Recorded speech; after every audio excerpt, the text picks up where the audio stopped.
ನಮಸ್ಕಾರ. ಮೆಗಾ ಸುದ್ದಿ ವಿಶೇಷ ಚರ್ಚಾ ಕಾರ್ಯಕ್ರಮಕ್ಕೆ ಸ್ವಾಗತ. ನಾನು ಸಂಪತ್ ವಂಡಾರು. ಕಾರ್ಮಿಕರ ಕೆಲಸದ ಅವಧಿ 10 ಗಂಟೆಗೆ ಹೆಚ್ಚಳ ಮಾಡುವಂತ ಸಂಭವ ಕಂಡು ಬರ್ತಾ ಇದೆ. ಅದರ ಜೊತೆಯಲ್ಲಿ ವಾರಕ್ಕೆ 2 ದಿವಸ ರಜೆ ಕೊಡುವಂತ ನಿರ್ಧಾರ. ಇದಕ್ಕೆ ಪರವಿರೋಧ ಚರ್ಚೆಗಳು ಈಗ ಆರಂಭ ಆಗಿದೆ.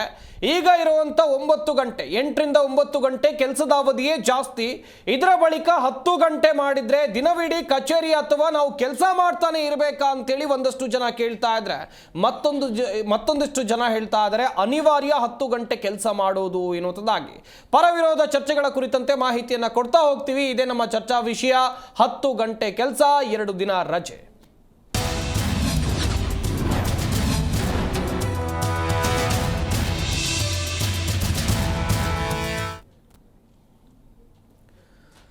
ಕಾರ್ಮಿಕರ ಕೆಲಸದ ಅವಧಿ 10 ಗಂಟೆ ಹೆಚ್ಚಳ ಮಾಡುವಂತ ನಿರ್ಧಾರ ಅಥವಾ ಚರ್ಚೆ ಆಗ್ತಾ ಇರುವಂಥದ್ದು ನಿಮ್ಮೆಲ್ಲರಿಗೂ ಕೂಡ ಗೊತ್ತಿರುವಂತ ವಿಚಾರ.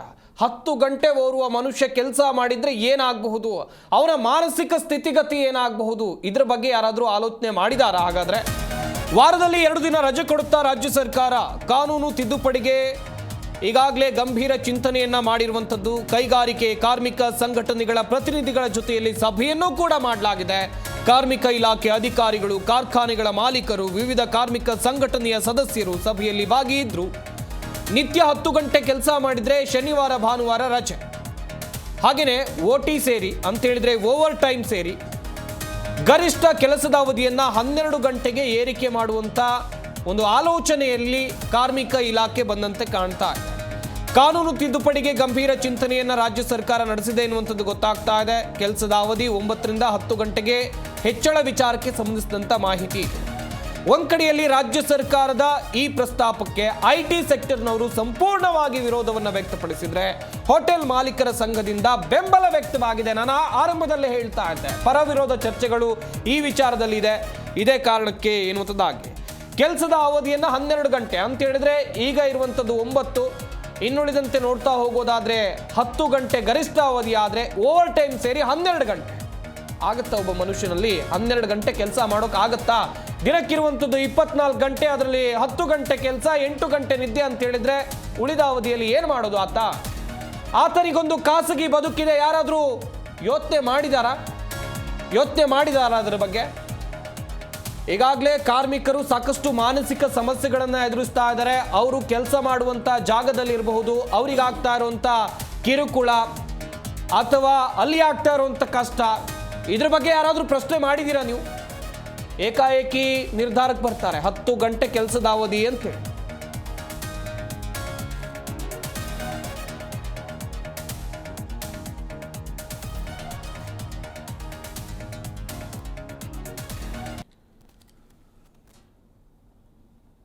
ಆರಂಭದಲ್ಲೇ ಹೇಳ್ತಾ ಇದೆ, ಪರವಿರೋಧ ಚರ್ಚೆಗಳಾಗ್ತಾ ಇದೆ ಇದೇ ವಿಚಾರಕ್ಕೆ ಸಂಬಂಧಿಸಿದಂತೆ ಅಂತ ಹೇಳಿ. ಒಂದಷ್ಟು ಅಭಿಪ್ರಾಯಗಳು ವ್ಯಕ್ತವಾಗ್ತಾ ಇದೆ. ಒಂದಷ್ಟು ಜನ ಮಾತನಾಡಿದ್ದಾರೆ. ಅವ್ರು ಏನು ಹೇಳಿದ್ದಾರೆ ಬನ್ನಿ ನೋಡೋಣ.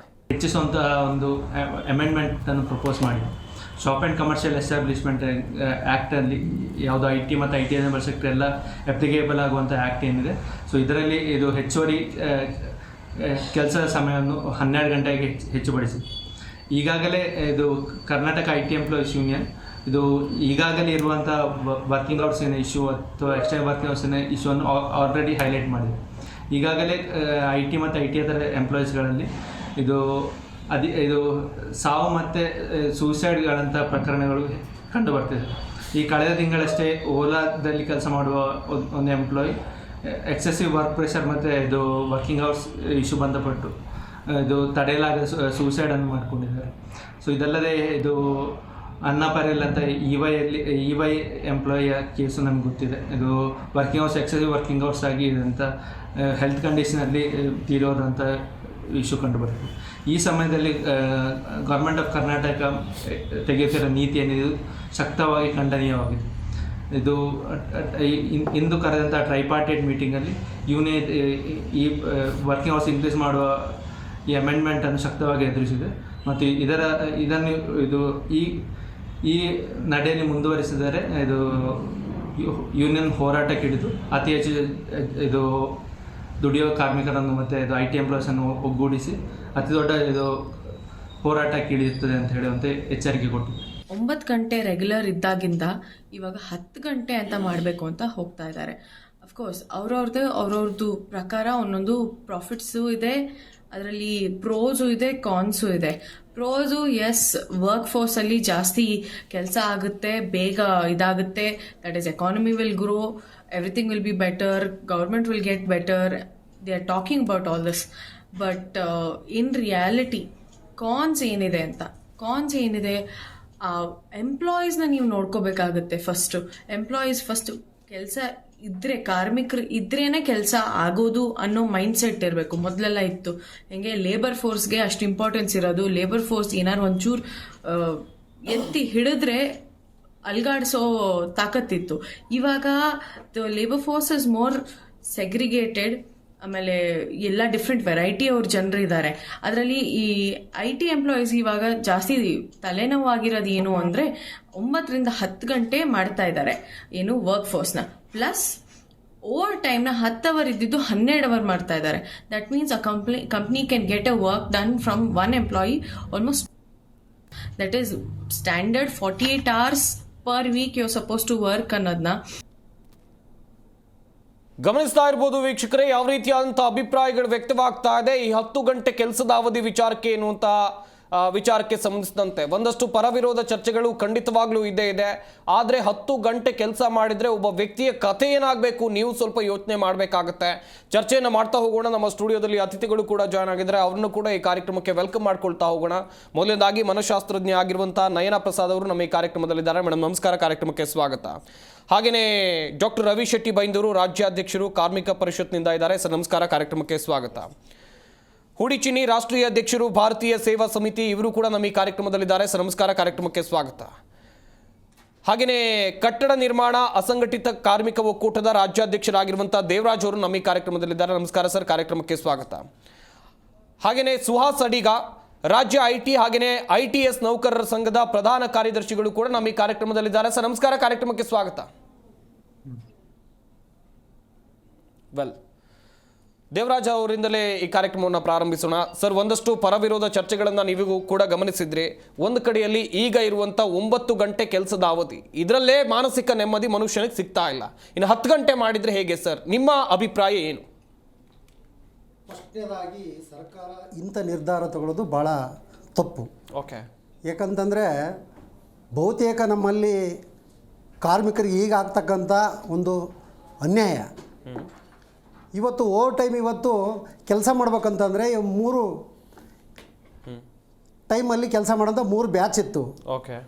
ಈಗ ಅವರು ಟೈಮ್ ಎಕ್ಸ್ಟ್ರಾ ಕೊಟ್ಟಾಗ 2 ಬ್ಯಾಚ್ ತೊಗೊಂಡಾಗ ಅವ್ರ ಮನೆಗೆ ಯಾವ ಥರ ಹೋಗಬೇಕು, ಅವ್ರ ಸುರಕ್ಷತೆ ಯಾವ ಥರ ಇದೆ, ಅವ್ರಿಗೆ ಸೇಫ್ಟಿ ಯಾವ ಥರ ಇದೆ, ಓಕೆ, ಅದು ಭಾಳ ಗಮನಿಸ್ಬೇಕಲ್ವ. ಈಗ ಆಲ್ರೆಡಿ ಕಾರ್ಮಿಕರು ಕಷ್ಟ ಇದೆ. ಕಾರ್ಮಿಕರೇ ಇವತ್ತು ಕೆಲಸಗಳು ಅವಧಿಗಳು ಆಲ್ರೆಡಿ 8 ಅವರ್ 10 ಅವರ್ ಕೂಡ ದುಡಿಸ್ಕೊಂತ ಇದ್ದಾರೆ. ಬಹುತೇಕ ಕಡೆ ಇದೆ ಇದು.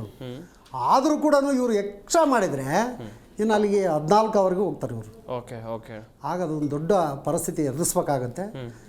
ನಮ್ಮ ಏನು ಹಿಂದೆ ಇರ್ತಕ್ಕಂಥ ಕಾಯ್ದೆ ಏನಿದೆ, ಏನು ಕಾನೂನು ಚೌಕಟ್ಟಲ್ಲಿ ಬಾಬಾ ಸಾಹೇಬ್ ಅಂಬೇಡ್ಕರ್ ಏನು ಈ ಒಂದು ಕಾನೂನು ತಂದಿದ್ರು, ಇದು ಭಾಳ ವಿರುದ್ಧವಾಗಿ ಇವರು ಆ ಕಾನೂನು ಉಲ್ಲಂಘನೆ ಮಾಡ್ತಾ ಇದ್ದಾರೆ. ನಮ್ಮ ರಾಷ್ಟ್ರೀಯ ಸಂಘಟನೆಗಳು ಏನು ನಾವು ಕರೆದಿರೋ ಮೀಟಿಂಗ್ಗೆ ನಮ್ಮ ರೋಹಿಣಿ ಸಿಂಧೂರಿ ಮೇಡಮ್ ಅವರು ನೇತೃತ್ವದಲ್ಲಿ ಕರೆದಿರ್ತಕ್ಕಂಥ ಮೀಟಿಂಗಲ್ಲಿ ಕೂಡ ನಾವು ಜೈನ್ ಆಗಿದ್ದೀವಿ. ನಮ್ಮ 9 ರಾಷ್ಟ್ರೀಯ ಸಂಘಟನೆಗಳು ಇವತ್ತು ನಾವು ವಿರೋಧ ಮಾಡ್ತಾ ಇದ್ದೀವಿ. ಎಸ್, ವೆಲ್, ಹುಡಿಚಿನಿ ಸರ್, ಗಮನಿಸ್ತಾ ಇದ್ರಿ ಒಂದಷ್ಟು ಪರವಿರೋಧ ಚರ್ಚೆಗಳು. ಮೀಟಿಂಗ್ ಕೂಡ ಈಗ ಆಗಲೇ ಕಾರ್ಮಿಕ ಇಲಾಖೆಯಿಂದ ಆಗಿದೆ. 9 ರಿಂದ 10 ಅವಧಿ ಓವರ್ ಟೈಮ್ ಸೇರಿ 12 ಗಂಟೆ ಅಂತ ಹೇಳಿದ್ರೆ ಏನು ಕತೆ ಸರ್ ಇದು? ಎಲ್ಲಿಗೆ ಬಂತು ಕಾನೂನು ವ್ಯವಸ್ಥೆ ಎಲ್ಲ ಅಂತೇಳಿ? ಸರ್, ನೇರವಾಗಿ ಹೇಳ್ಬೇಕು ಅಂದ್ರೆ ಇದು ಸಂವಿಧಾನ ತಿದ್ದುಪಡಿ ಅಂತಾನೆ ಹೇಳ್ಬೋದು. ಯಾಕೆಂದ್ರೆ ಡಾಕ್ಟರ್ ಬಿ ಆರ್ ಅಂಬೇಡ್ಕರ್ ಅವರು ಕಾರ್ಮಿಕ ಸಚಿವರಾಗಿದ್ದಾಗ 12 ಗಂಟೆ ಇದ್ದದ್ದನ್ನ 8 ಗಂಟೆಗೆ ತಗೊಂಡ್ಬಂದಿದ್ದೆ ಫೈಟ್ ಮಾಡಿ ಅಂಬೇಡ್ಕರ್ ಅವರು, Okay. Doctor B R Ambedkar ಅವರು ಮತ್ತೆ ಮಹಿಳೆಯರಿಗೆ 6 ತಿಂಗಳು ಗರ್ಭಿಣಿಯಾದಾಗ 3 ತಿಂಗಳು ಹತ್ ಕಡೆ 3 ತಿಂಗಳು ಇತ್ ಕಡೆ 6 ತಿಂಗಳು ರಜೆಯನ್ನ ಕೊಟ್ಟು ಅವ್ರಿಗೆ ಸಂಪೂರ್ಣ ಸಂಬಳವನ್ನು ಕೊಡಬೇಕು ಅಂತ ಆದೇಶ ಮಾಡಿದ್ದು ಅಂಬೇಡ್ಕರ್ ಅವರು. Okay. ಆ ನಿಟ್ಟಿನಲ್ಲಿ ಇವತ್ತು ಟ್ರಾಫಿಕ್ ವ್ಯವಸ್ಥೆ ಯಾವ ರೀತಿ ಇದೆ ಅಂದ್ರೆ 10 ಗಂಟೆ ಕೆಲಸ ಮಾಡಿದ್ರೆ ಅಟ್ಲೀಸ್ಟ್ 8 ಗಂಟೆಗೆ ಹೋಗೋ ಕೆಲಸ ಮಾಡೋದಕ್ಕೂ ಇವತ್ತು ಸಮಸ್ಯೆ ಆಗ್ತಾ ಇದೆ, ಅವರು ಅನಾರೋಗ್ಯ ಆಗ್ತಾ ಇದೆ, ಸರಿಯಾಗಿ ಸಂಬಳಗಳು ಸಿಗ್ತಾ ಇಲ್ಲ.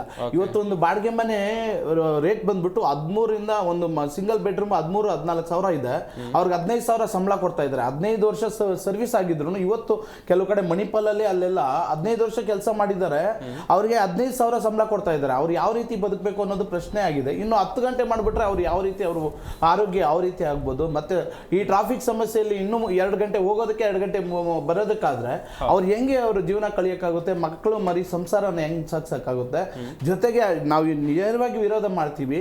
ಅದ್ರ ಜೊತೆಗೆ ಈ ಏನು ಸರೋಜಿನಿ ಮಹಿಷಿ ಅವರ ಒಂದು ಆದೇಶ ಏನಿತ್ತು, ನಮ್ಮ ಕರ್ನಾಟಕದಲ್ಲಿ 40% ಕನ್ನಡಿಗರಿಗೆ ಕೆಲಸ ಕೊಡಬೇಕು ಅಂತ 60% ಅದನ್ನ ಜಾರಿ ಕೊಡ್ಬೇಕು. ಮೊದಲು ಅದನ್ನ ಮಾಡ್ಲಿ ಸರ್ಕಾರ ನಿಜವಾಗ್ಲು.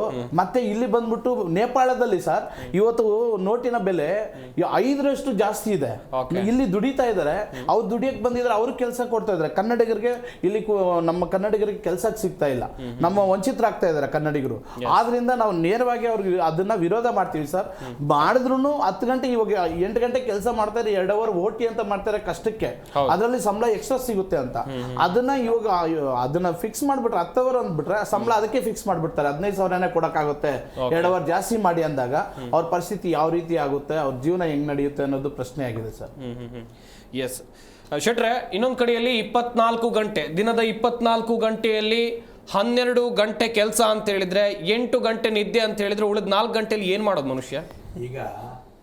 ಈಗ ಕೆಲಸ ಮಾಡ್ತಾ ಇರೋದೇ 12 ಗಂಟೆ ಮಾಡ್ತಾ ಇದ್ದಾರೆ, 12ರಿಂದ 13 ಗಂಟೆ ಮಾಡ್ತಾ ಇದ್ದಾರೆ. ಹಾಗೆ ಅಂತ ಹೇಳಿದ್ರೆ ಈಗಾಗಲೇ ನನ್ನ ಗೆಳೆಯರು ಹೇಳ್ದಂಗೆ ಬೆಳಗ್ಗೆ 7 ಗಂಟೆಗೆ ಹೊರಡ್ತಾರೆ 9:30 ಕೆಲಸಕ್ಕೆ.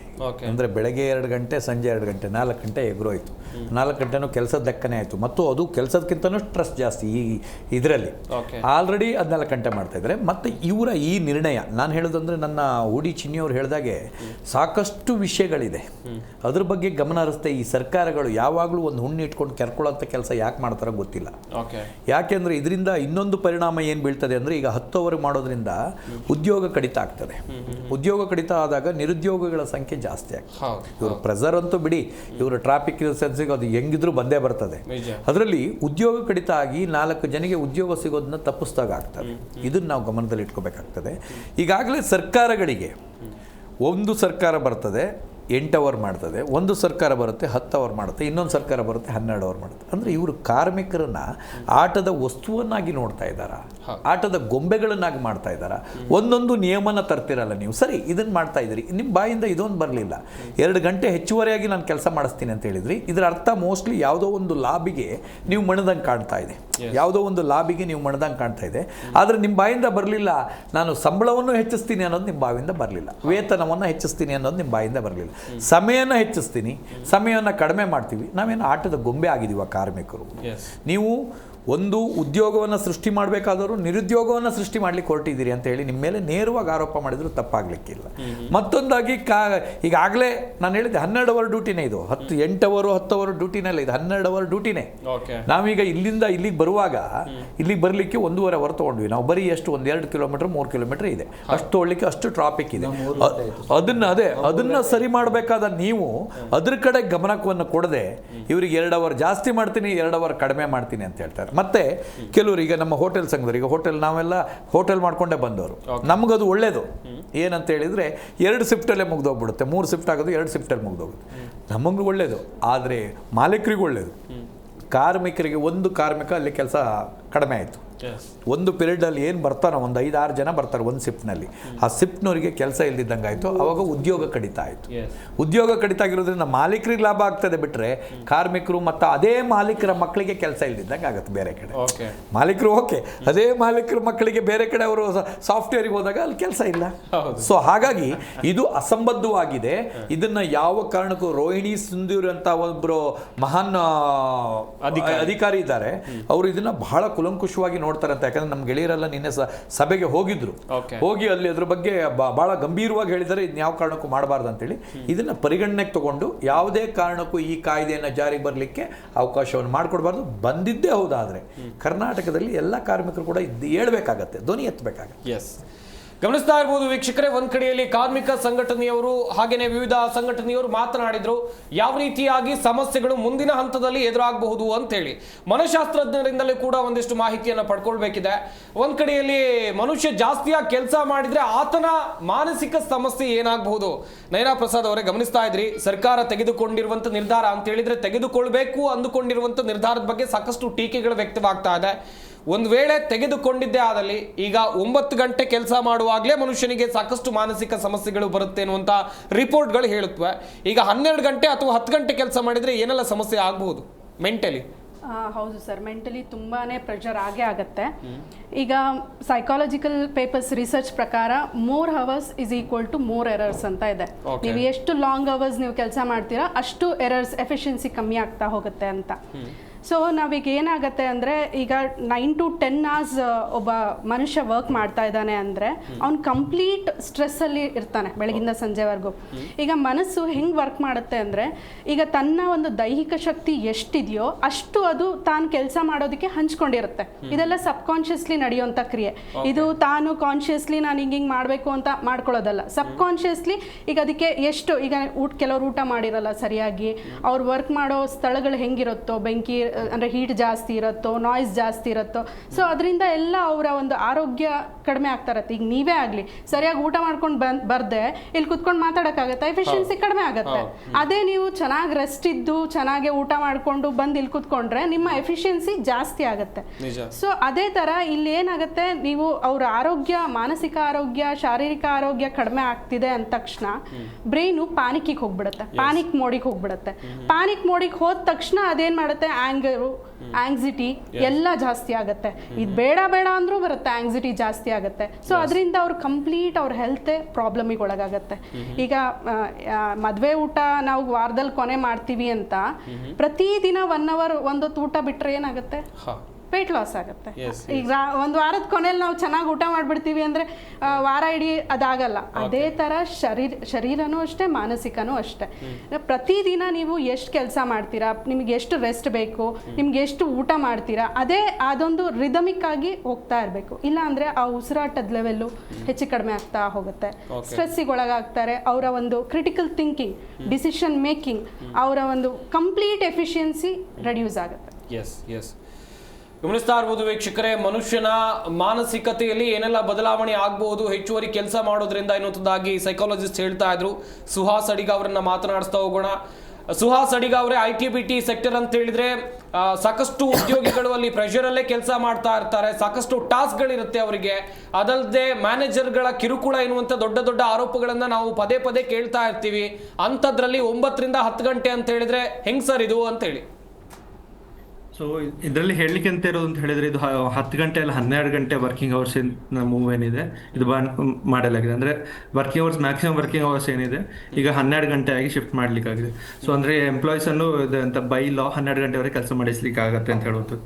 ಸೊ ಇಲ್ಲಿರುವಂಥ ಈಗಾಗಲೇ ಇರುವಂಥ ಸ್ಟಡಿ ಅಂತ ಹೇಳಿದರೆ, ಈ ಕಾರ್ಪೊರೇಟ್ ಸೆಕ್ಟರಲ್ಲಿ ಕೆಲಸ ಮಾಡಿರುವಂಥ ಎಂಪ್ಲಾಯೀಸಲ್ಲಿ ಇದು 25 ವರ್ಷಕ್ಕಿಂತ ಕೆಳಗೆ ಇರುವ ಎಂಪ್ಲಾಯೀಸಲ್ಲಿ 90% ಜನರಿಗೆ ಆಂಗ್ಸೈಟಿಯ ಪ್ರಶ್ನೆ ಇದೆ ಅಂತ ಹೇಳಿ ಕಂಡು ಬಂದಿದೆ. ಆಲ್ರೆಡಿ ಇರುವ ರಿಪೋರ್ಟ್ನ ಅನುಸಾರವಾಗಿ ಹೇಳ್ತೀವಿ, ಸ್ಟೇಟ್ ಎಮೋಷನಲ್ ವೆಲ್ಬೀಯಿಂಗ್ ರಿಪೋರ್ಟ್ 2024 ಅಂತೇಳಿ. ಸೊ ಇದೆಲ್ಲದೆ ಆಲ್ರೆಡಿ ನಾವು ಅಂತ ಈ ಎಕ್ಸೆಸಿವ್ ವರ್ಕಿಂಗ್ ಅವರ್ಸ್ ಮತ್ತು ಇದು ವರ್ಕ್ ಪ್ರೆಷರ್ನಿಂದ ಆಗಿರುವಂತಹ ಡೆತ್ತು, ಸೂಸೈಡ್ ಅದನ್ನೆಲ್ಲ ನಾವು ಕಂಡಿದ್ದೇವೆ. ಈಗಾಗಲೇ ಕಳೆದ ವರ್ಷ ಅನ್ನಾ ಪರೇಲ್ ಅಂತ ಹೇಳುವಂಥ ಒಂದು ಎಂಪ್ಲಾಯಿ ಅಂತ EYಯಲ್ಲಿ ಇದು ಎಕ್ಸೆಸಿವ್ ವರ್ಕ್ ಮಾಡಿ ವರ್ಕ್ಲೋಡಿಂದ ಇದು ಅಂತ ಇದು ಡೆತ್ ಆಗಿರುವಂಥ ಸಿನಾರಿಯೋ ಇದೆ. ಅದಲ್ಲದೆ ಇದು ಈಗಾಗಲೇ ಕಳೆದ ತಿಂಗಳಷ್ಟೇ ಇದು ಓಲಾ ಅಂತ ಹೇಳುವ ಕಂಪನಿಯಲ್ಲಿ ಇದು ಅಂತ ಒಂದು ಎಲ್ಲಿ ವರ್ಕ್ ಮಾಡ್ತಿರುವಂಥ ಎಂಪ್ಲಾಯಿ ಇದು ಅಂತ ಎಕ್ಸೆಸಿವ್ ವರ್ಕ್ಲೋಡ್, ಪ್ರೆಷರು ಮತ್ತು ವರ್ಕಿಂಗ್ ಅವರ್ಸ್ ಕಾರಣ ಇದು ಸೂಸೈಡ್ ಸಂಭವಿಸಿದೆ. ಸೊ ಇದಲ್ಲದೆ ಇಂಥ ತುಂಬ ರೆಕಾರ್ಡ್ಸ್ಗಳು ನಮ್ಮ ಮುಂದೆ ಇದೆ. ಅದಲ್ಲದೆ WHO ILO ಹೇಳುವಂಥ ರಿಪೋರ್ಟ್ ಏನು ಅಂತ ಹೇಳಿದರೆ, ಇದು 55 ಗಂಟೆಗಳ ಕಾಲಕ್ಕಿಂತ ಹೆಚ್ಚು ಕೆಲಸ ಮಾಡುವ ಎಂಪ್ಲಾಯೀಸ್ ನಡುವಲ್ಲಿ ಇದು ಎಕ್ಸೆಸಿವ್ ಆದಂಥ ಇದು ಡೆತ್ ಬೈ ಸ್ಟ್ರೋಕ್, ಅಂದರೆ ಸ್ಟ್ರೋಕಿನಿಂದ ಆಗುವಂಥ ಡೆತ್ಗಳು ಕಂಡು ಬಂದಿದೆ 17%. ಮತ್ತು 35% ಹಾರ್ಟ್ ಅಟ್ಯಾಕ್ ಇಂದ ಆಗುವಂತ ಡೆತ್ಗಳು ಕಂಡು ಬಂದಿದೆ. ಸೊ ಇದು ಆಲ್ರೆಡಿ ಎಂತ ಪಬ್ಲಿಕ್ ಸ್ಪೇಸ್ ಅಲ್ಲಿ ಇರುವಂತ ರಿಪೋರ್ಟ್ ಆಗಿದೆ. ಅದಲ್ಲದೆ ಇದು ಈಗಾಗಲೇ ಗೊತ್ತಿರ್ಬೋದು, ವರ್ಕಿಂಗ್ ಅವರ್ಸ್ ಇದೆ ಅಂತ. ಇದು 50% ಜಾಸ್ತಿ ಎಂಪ್ಲಾಯೀಸ್ IT ಅಲ್ಲಿ ಇರೋರು ಫಿಸಿಕಲ್ ಮತ್ತೆ ಮೆಂಟಲ್ ಹೆಲ್ತ್ ಇಶ್ಯೂಸ್ ಆಲ್ರೆಡಿ ಬಾಳ್ತಿದ್ದಾರೆ ಈಗ ಎಕ್ಸಿಸ್ಟಿಂಗ್ ಕಂಡೀಷನ್. ಇದನ್ನೆಲ್ಲ ಇದಂತ ಸೈಡಲ್ಲಿ ಇಟ್ಟುಕೊಂಡು ಬದಿಗಿಟ್ಕೊಂಡು ವರ್ಕಿಂಗ್ ಅವರ್ಸ್ ಇನ್ಕ್ರೀಸ್ ಮಾಡುವಂತ ಗೌರ್ಮೆಂಟ್ ಮೂವ್ ಏನಿದೆ ಅದು ಶಕ್ತವಾಗಿ ಖಂಡನೀಯ ಅಂತ ಹೇಳುವಂಥದ್ದು. ಅದಲ್ಲದೆ ಇದರ ಎಗೇನ್ಸ್ಟ್ ಆಗಿ ಇದು ನಮ್ಮ ಯೂನಿಯನ್ ಶಕ್ತವಾಗಿ ಇದು ಹೋರಾಟಕ್ಕೆ ಇಳಿತೇವೆ ಅಂತ ಹೇಳುವಂತ ಇದು ಅಂತ ಖಾತ್ರಿಯನ್ನು ಕೊಡ್ತಾ ಇದ್ದೇವೆ. ಇದು ಎಲ್ಲ ಐಟಿ ತರ ಕೆಲಸ ಮಾಡುವವರನ್ನು ಒಗ್ಗೂಡಿಸಿ ನಾವು ಮುಂದುವರಿಸ್ತೇವೆ ಅಂತ ಹೇಳುವಂತ. ವೆಲ್ ಸರ್, ವೆಲ್ ಗಮನಿಸ್ತಾ ಇರ್ಬೋದು. ಸುಹಾಸ್ ಅಡಿಗ ಅವರು ಹೇಳ್ತಾ ಇದ್ರು IT ವಲಯದಲ್ಲಿ ಅಲ್ಲಿನ ಉದ್ಯೋಗಿಗಳು ಯಾವ ರೀತಿಯಾಗಿ ಕಷ್ಟವನ್ನು ಪಡ್ತಾ ಇದ್ದಾರೆ ಅಂತೇಳಿ. ದೇವರಾಜ್ ಅವರೇ, ಈಗ ಮಾನಸಿಕತೆ ಬಗ್ಗೆ ಸಿಕ್ಕಾಪಟ್ಟೆ ಮಾತಾಡಿದ್ವಿ. IT ವಲಯ ಆಗಿರ್ಬೋದು ಅಥವಾ ಬೇರೆ ಬೇರೆ ವಲಯ ಆಗಿರ್ಬೋದು, ಅವ್ರಿಗೆ ಮೆಂಟಲ್ ಪ್ರೆಷರ್ ಜಾಸ್ತಿ ಇರುತ್ತೆ ಅಂತೇಳಿ. ಆದರೆ ಈ ಕಟ್ಟಡ ಕನ್ಸ್ಟ್ರಕ್ಷನ್ ಫೀಲ್ಡ್ ಅಂತ ಬಂದಾಗ ದೈಹಿಕವಾಗಿ ಅವರು ಕೆಲಸವನ್ನು ಮಾಡಬೇಕಾಗತ್ತೆ. ಕಲ್ಲು ಎತ್ಕೊಂಡು ಹೋಗೋದಿರ್ಬೋದು, ಹೀಗೆ ಬೇರೆ ಬೇರೆ ಚಟುವಟಿಕೆಗಳು. ಪಾಪ ಅವ್ರಿಗೆ ಎಷ್ಟು ಕಷ್ಟ ಆಗ್ಬೋದು ಈ 10 ಗಂಟೆ ಕೆಲಸ ಮಾಡೋದ್ರಿಂದ ಅಂತ ಹೇಳಿ ಸರ್. ಈಗ ನಮ್ಮ ಪ್ರಕಾರ ಅವರು ಕಾನೂನು ಚೌಕಟ್ಟಲ್ಲೇ ಅವರು ಕೂಡ ಪ್ಯಾಕ್ಟ್ ಆ್ಯಂಡ್ ಬಾಯ್ಲರ್ಸಲ್ಲಿ ಕೆಲಸ ಮಾಡಬೇಕಾದ್ರೆ ದೊಡ್ಡ ದೊಡ್ಡ ಇಂಡಸ್ಟ್ರಿಯಲ್ಲು ಅಲ್ಲಿ ವರ್ಕ್ ಮಾಡಬೇಕಾದ್ರೆ ಈ ಬಿಸಿ ತಟ್ಟೋದಕ್ಕೆ ಇಲ್ಲಿ ಕೆಲಸ ಮಾಡೋಕ್ಕಾಗಲ್ಲ. ಅವರಿಗೆ 6 ಅವರ್ ಕೆಲಸ ಮಾಡ್ಬೇಕಂತ ಇದೆ. ಇವತ್ತು 8 ಅವರ್ ಮಾಡ್ಬೇಕಂತಂದರೆ 2 ಅವರ್ ಎಕ್ಸ್ಟ್ರಾ ಮಾಡ್ಬೇಕಂತಂದರೆ ಅವರ ಆಯಸ್ಸೆ, ಅವ್ರು ಆಗಲೇ ಹೇಳಿದಂಗೆ IT ಅವರು ಹೇಳಿದಂಗೆ ಅವ್ರ ಆಯಸ್ಸೆ 50 ವರ್ಷನೂ ಕೂಡ ಕಮ್ಮಿ ಇದೆ. ನಮ್ಮ ಶೆಟ್ರು ಹೇಳ್ದಂಗೆ ನೋಡಿ, ಎಲ್ಲನೂ ವರ್ಕ್ ಜಾಸ್ತಿ ಮಾಡ್ತಾ ಇದ್ದಾರೆ, ಎಲ್ಲ ಪ್ರತಿಯೊಂದಕ್ಕೂ ವರ್ಕ್ ಮಾಡ್ತಾ ಇದ್ದಾರೆ, ಜಾಸ್ತಿ ಮಾಡ್ತಾ ಇದ್ದಾರೆ. ಅದ್ರ ಸಂಬಳ ಜಾಸ್ತಿ ಮಾಡ್ತಾ ಇಲ್ಲ. 2009ರಿಂದ ಇಲ್ಲಿವರೆಗೆ 25ರವರೆಗೂ ಕೂಡ ಮಿನಿಮಮ್ ಸಂಬಳ ಕೂಡ ಮಿನಿಮಮ್ ಏಜಸ್ ಜಾಸ್ತಿ ಮಾಡಿ ಒಂದು 35,000 ಮಾಡಿ ಅದನ್ನು ಮಾಡೋಕ್ಕೆ ರೆಡಿ ಇಲ್ಲ. ಸೊ ಇದರಲ್ಲಿ ಏನಾಗ್ತಾ ಇದೆ, ಬರೀ ಇವರು ತಮ್ಮ ಕೆಲಸ ಆಗಬೇಕು. ಇದರಿಂದ ಹೊಡೆತ ಎಲ್ಲಿ ಬೀಳ್ತಾ ಇದೆ ಅಂತಂದರೆ ಅಂತರ್ರಾಜ್ಯದಿಂದ ಬಂದಿರತಕ್ಕಂಥ ಕಾರ್ಮಿಕರಿಗೆ ಅನುಕೂಲ ಆಗ್ತದೆ ಹೊರತಾಗಿ ನಮ್ಮ ರಾಜ್ಯದಲ್ಲಿರ್ತಕ್ಕಂಥ ಕಾರ್ಮಿಕರಿಗೆ ಇದು ಅನ್ಯಾಯ ಮಾಡ್ತಾರೆ ಇವರು. ಇವತ್ತು ಅಂತರ್ರಾಜ್ಯದಿಂದ ಬಂದಿರತಕ್ಕಂಥ ಕಾರ್ಮಿಕರಿಗೆ ಅವ್ರು ಇಲ್ಲೇ ಮನೆ ಉಳ್ಕೊಂಡು ಅಲ್ಲೇ ಫ್ಯಾಕ್ಟ್ರಿಯಲ್ಲಿ ಉಳ್ಕೊಂಡು ಏನೋ ಮಾಡ್ತಾ ಇದ್ದಾರೆ. ಅವರು ಕನ್ಸ್ಟ್ರಕ್ಷನ್ ಫೀಲ್ಡಲ್ಲಿ ನಾನು ಹೇಳ್ತಾ ಇರೋದು. ಗಾರ್ಮೆಂಟ್ಗೂ ಅವರೇ ಬಂದಿದ್ದಾರೆ ಇವತ್ತು, ಹೋಟ್ಲಿಗೂ ಕೂಡ ಅವರೇ ಬಂದಿದ್ದಾರೆ ಇವತ್ತು.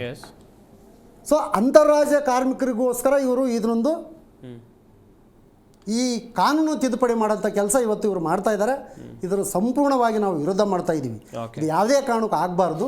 ಇವತ್ತು ಮೇಡಮ್ ಅವ್ರು ಹೇಳಿದಂಗೆ ಒಂದು ಗಾರ್ಮೆಂಟ್ಸಲ್ಲಿ ಆ ಮಕ್ಕಳು ಓದಿಸ್ಬೇಕು, ಗಂಡನ ನೋಡ್ಕೋಬೇಕು, ಅಡುಗೆ ಮಾಡಬೇಕು, ಯಾವಾಗ ಬರಬೇಕು ಅವ್ರ ಮನೆಗೆ ವಾಪಸ್ ಬರ್ಬೇಕು. ಅದು ಯಾವಾಗ ಸುರಕ್ಷತೆ ಎಲ್ಲಿದೆ ಅಲ್ಲಿ?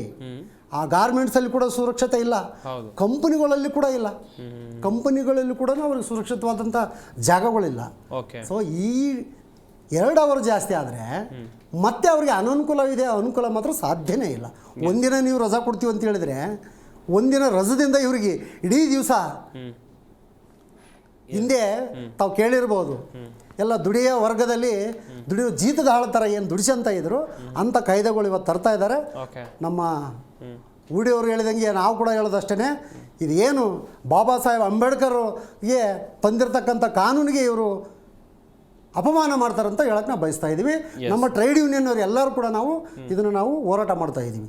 ಮತ್ತೆ ನಾಳೆನೂ ಕೂಡ ಇವರು ಕರೆದಿದ್ದಾರೆ ಮೀಟಿಂಗು. ನಾಳೆ ವಿಧಾನಸೌಧದಲ್ಲಿ ಮತ್ತೆ ಕರೆದಾರೆ ಈ ಮೀಟಿಂಗ್. ಇದ್ರ ಬಗ್ಗೆ ಎಲ್ಲ ನಮ್ಮ ಟ್ರೇಡ್ ಯೂನಿಯನ್ ಕೂಡ ನಾವು ಇದ್ರ ಬಗ್ಗೆ ವಿರೋಧ ಮಾಡ್ತಾ ಇದ್ದೀವಿ. ಹುಡಿಚಿನಿ ಸರ್, ಗಮನಿಸ್ತಾ ಇದ್ರಿ, ಈಗ ಬೇಸಿಗೆಗಾಲ ಅಂತ ತಗೊಳ್ಳೋಣ. ಅಲ್ಲಿ ಕಟ್ಟಡ ಕಾರ್ಮಿಕರಾಗಿರ್ಬೋದು, ಪಾಪ ಹೊರಗಡೆ ಕೆಲಸ ಮಾಡುವಂಥ ಕಾರ್ಮಿಕರು ಬಿಸಿಲನ್ನು ಕೂಡ ಲೆಕ್ಕಿಸದೆ ಕೆಲಸ ಮಾಡ್ತಾರೆ. ಅಂಥ ಸಂದರ್ಭದಲ್ಲಿ ಬಿಸಿಲು ಮಳೆ ಯಾವುದನ್ನು ಲೆಕ್ಕ ಮಾಡದೆ ಕಾರ್ಮಿಕರು ಕೆಲಸ ಮಾಡ್ತಾರೆ. ಅಂಥ ಸಂದರ್ಭದಲ್ಲಿ ಕಾರ್ಮಿಕ ಇಲಾಖೆಗೆ ಕಣ್ ಕಾಣಿಸಿಲ್ಲ, ಸರ್ಕಾರದವರಿಗೆ ಕಣ್ ಕಾಣಿಸ್ಲಿಲ್ಲ. ಇಂಥ ನಿರ್ಧಾರಗಳನ್ನು ತೆಗೆದುಕೊಳ್ಳುವಾಗ ಹೇಗೆ ಸರ್ ಅಂತೇಳಿ? ಸರ್, ಈಗ ನಾನು ನೇರವಾಗಿ ಹೇಳ್ತೀನಿ, ನಮ್ಮ ಕೇಂದ್ರ ಸಚಿವರು ಮನ್ಸೂರ್ ಮಂಡವಿ ಅವರು ಮತ್ತೆ ನಮ್ಮ ರಾಜ್ಯ ಸರ್ಕಾರದ ಸಚಿವರು ಸಂತೋಷ್ ಅವರು ಮತ್ತೆ ನಮ್ಮ ಮೇಡಮ್ ಸಿಂಧೂರನ ಮೇಡಮ್ ಅವ್ರಿಗೆ ನಾನು ಒಂದು ಪ್ರಶ್ನೆ ಮಾಡ್ತೀನಿ. ಮೊದಲು ನೀವು ಕಾರ್ಮಿಕರಾಗಿ 10 ಅವರ್ ಕೆಲಸ ಮಾಡಿ, ನೀವು ಮೊದಲು 10 ಅವರ್ ಕೆಲಸ ಮಾಡಿ, ಆ ನೋವು ಏನು ಅಂತ ಆಮೇಲೆ ನೀವು ತಿಳ್ಕೊಂಡು ಈ ನಿರ್ಧಾರಗಳು ತಗೊಳ್ಳಿ. ಒಂದು. ಎರಡನೇದು, ನಿಮ್ಮ ಕುಟುಂಬದವರು ಯಾರಾದ್ರೂ ಕಾರ್ಮಿಕರಾಗಿ ಆ ಕಾರ್ಮಿಕರ ಒಂದು ಸಾಲಲ್ಲಿ ಬಂದಿದ್ರೆ ತಿಳ್ಕೊಂಡು ನೀವು ನಿರ್ಧಾರ ತಗೊಳ್ಳಿ.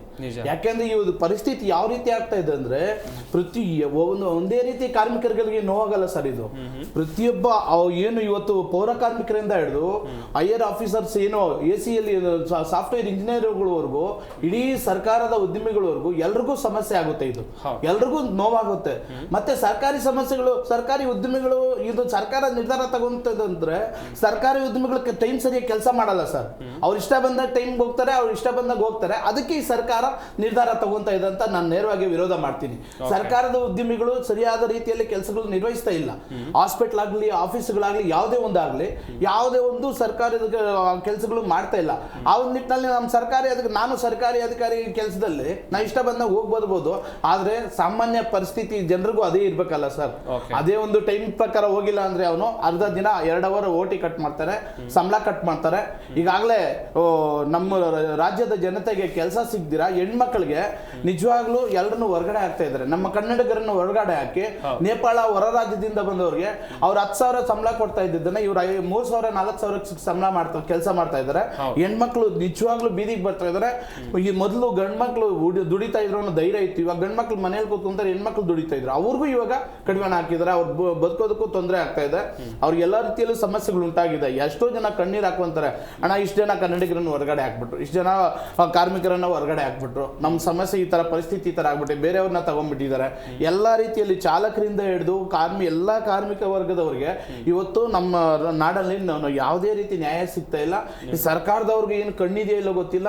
ಕರ್ನಾಟಕವನ್ನ ಹಾಳು ಮಾಡಬೇಕು ಅನ್ನೋ ಉದ್ದೇಶ ಇಟ್ಕೊಂಡು ಬೇರೆ ರಾಜ್ಯದ ಇವತ್ತು ವೋಟ್ ಬ್ಯಾಂಕ್ಗೋಸ್ಕರ ಎಲ್ಲಾ ರಾಜ್ಯದವ್ರನ್ನು ಎಲ್ಲಾ ಉದ್ಯಮಿಗಳಲ್ಲಿ ಮೊನ್ನೆ ನೋಡಿ ಮೆಟ್ರೋದಲ್ಲಿ ಸುಮಾರು ಜನಗಳನ್ನ ನಾವು ಹೊರ ರಾಜ್ಯದಿಂದ ತಗೊಬಂದಿದ್ದಾರೆ. ಯಾಕೆ ನಮ್ಮ ರಾಜ್ಯದಲ್ಲಿ ಮೆಟ್ರೋ ಆಗಿದೆ, ನಮ್ಮ ರಾಜ್ಯದ ಜನತೆಗೆ ಕೆಲಸ ಸಿಗ್ಲಿ ಸರ್. ನಮ್ಮ ರೂಪೇಶ್ ಜಣ್ಣವರು, ನಮ್ಮ ರವಿ ಸರ್, ನಮ್ಮ ಪಡ್ಕೋಟಿ ಅವರೆಲ್ಲ ಎಲ್ಲರೂ ಹೋರಾಟ ಅಸಂಬದ್ಧ ಕಾಯ್ದೆಗಳು ಅಂದ್ರೆ ಮೆಟ್ರೋಗಳು. ಅದೊಂದು ವಿಷಯದಲ್ಲಿ ಮೆಟ್ರೋದಲ್ಲಿ ಇವ್ರದ್ದು ಯಾಕಂದ್ರೆ ಸ್ಪಷ್ಟನೆ ಕೊಟ್ಬಿಡ್ತೀನಿ. 3 ವರ್ಷ ಅನುಭವ ಇರಬೇಕು ಅಂತ ಹೇಳಿದ್ರು. ಅಲ್ಲ, ಎಷ್ಟು 10 ವರ್ಷನ ಏನು ಅನುಭವ ಇರಬೇಕಂತ ಮೊನ್ನೆ ಕೊಟ್ಟಿದ್ದು. 10-13 ವರ್ಷ ಅನುಭವ ಇರಬೇಕು ಟ್ರೈನ್ ಓಡಿಸಿ ಅಂತ. ನಾವು ಮೆಟ್ರೋ ಬಂದಿದ್ದೆ ಆಮೇಲೆ, ಇನ್ನೂ ಅಷ್ಟು ವರ್ಷ ಆಗಿಲ್ಲ, ಇನ್ನೂ ಅನುಭವ ಇಲ್ಲಿಂದ ತರುಣ. ಅಂದ್ರೆ ಅಸಂಬದ್ಧ ಹೇಳಿಕೆಗಳು ಈ ತರದ್ದು, ಅವರ ಅನುಕೂಲಕ್ಕೆ ತಕ್ಕ ಅಷ್ಟೇ. ಹಾಗಾಗಿ ಅದನ್ನ ನಿಜವಾಗ್ಲೂ ನೀವು ಸರಿಯಾದ ನಿರ್ಧಾರ ತಗೋಬೇಕಾದ್ರೆ ಯೋಚನೆ ಮಾಡಿ ತಗೊಳ್ಳಿ ಅಂತ ಸರ್ಕಾರಕ್ಕೆ ನಾವು ಒತ್ತಾಯ ಮಾಡ್ತೀವಿ ಸರ್.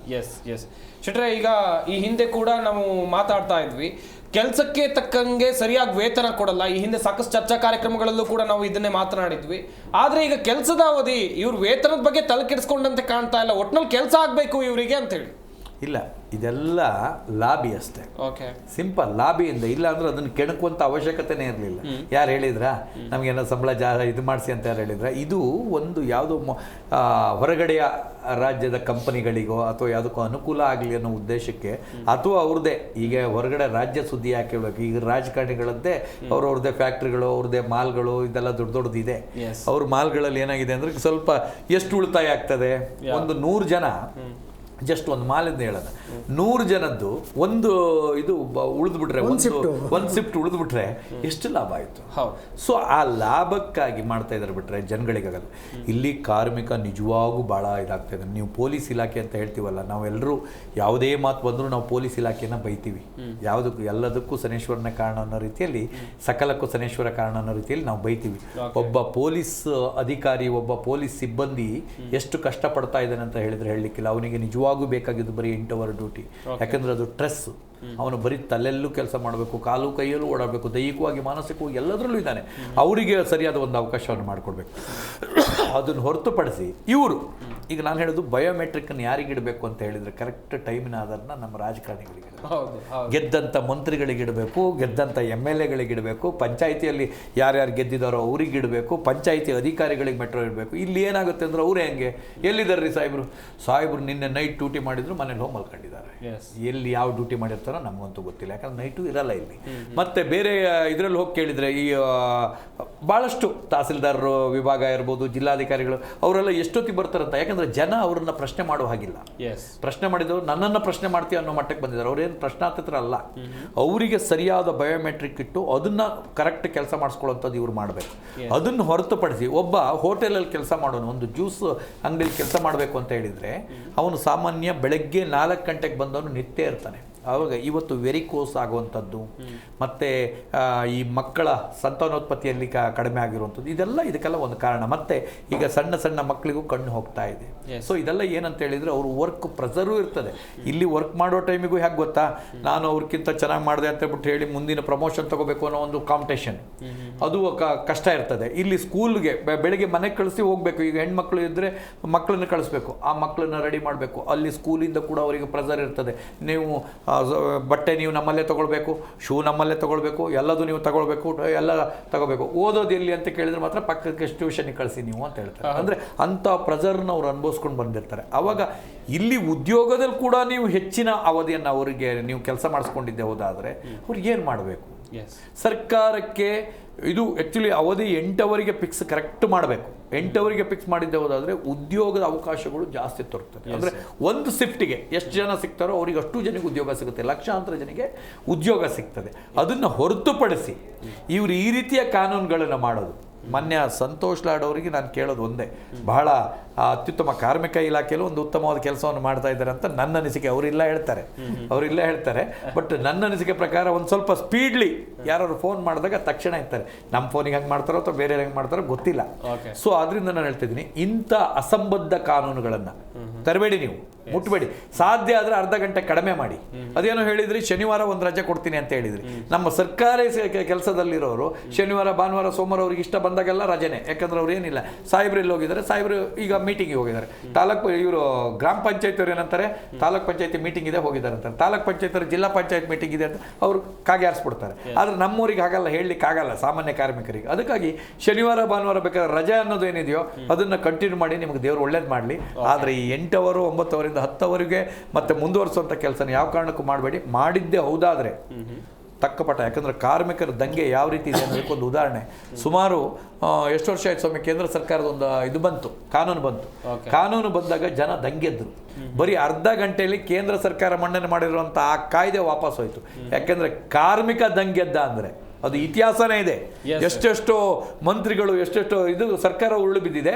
ಕಾರ್ಮಿಕ ದಂಗೆ ಹೇಳೋಕ್ಕಿಂತ ಮೊದಲೇ ಎಚ್ಚೆತ್ಕೊಂಡು ಈ ಕಾಯ್ದೆಯನ್ನು ನಾವು ಬಿಟ್ಟಿದ್ದೀವಿ, ಇದ್ರ ತಂಟೆಗೆ ಬರಲ್ಲ, ಸಾಧ್ಯ ಆದರೆ ಶನಿವಾರ ಒಂದು ರಜೆ ಕೊಡ್ತೀವಿ ಅಂತ ಹೇಳ್ಬಿಟ್ಟು ಘೋಷಣೆ ಮಾಡಿ. ಕಾರ್ಮಿಕ ಇಲಾಖೆ ವತಿಯಿಂದ ನಡೆದಂಥ ಮೀಟಿಂಗ್ನಲ್ಲಿ 10 ಗಂಟೆ ಕೆಲಸದ ಅವಧಿ ವಿಚಾರಕ್ಕೆ ಸಂಬಂಧಿಸಿದಂತೆ ದೊಡ್ಡ ಮಟ್ಟದಲ್ಲಿ ಚರ್ಚೆ ಆಗಿದೆ. ಇಲ್ಲಿ ಭಾಗಿಯಾದಂಥವ್ರು ಅಂತ ಹೇಳಿದ್ರೆ ಮೀಟಿಂಗ್ನಲ್ಲಿ ಭಾಗಿಯಾದವರು ಎಲ್ಲರೂ ಕೂಡ ಇದಕ್ಕೆ ವಿರೋಧವನ್ನು ವ್ಯಕ್ತಪಡಿಸಿದ್ದಾರೆ ಎನ್ನುವಂಥ ಮಾಹಿತಿ ಇರುವಂಥದ್ದು. ಕೆಲವೊಂದಿಷ್ಟು ಇಲಾಖೆಯವರು ಓಕೆ ಅಂತ ಹೇಳಿದ್ದಾರೆ. ಅಂತ ಹೇಳಿದ್ರೆ ಅವರವರ ಅನುಕೂಲವನ್ನು ಅವರವರು ಲೆಕ್ಕಾಚಾರ ಹಾಕ್ಕೊಂಡಿದ್ದಾರೆ ಎನ್ನುವಂಥದ್ದು ಇಲ್ಲಿ ವೆರಿ ಕ್ಲಿಯರ್. ಹಾಗೆಯೇ ಮನಃಶಾಸ್ತ್ರಜ್ಞರನ್ನು ಕೂಡ ಮಾತನಾಡಿಸ್ತಾ ಹೋಗೋಣ, ಅವರಿಂದಲೂ ಕೂಡ ಸಾಕಷ್ಟು ಮಾಹಿತಿಯನ್ನು ಪಡಿತಾ ಹೋಗಬೇಕಾಗುತ್ತೆ.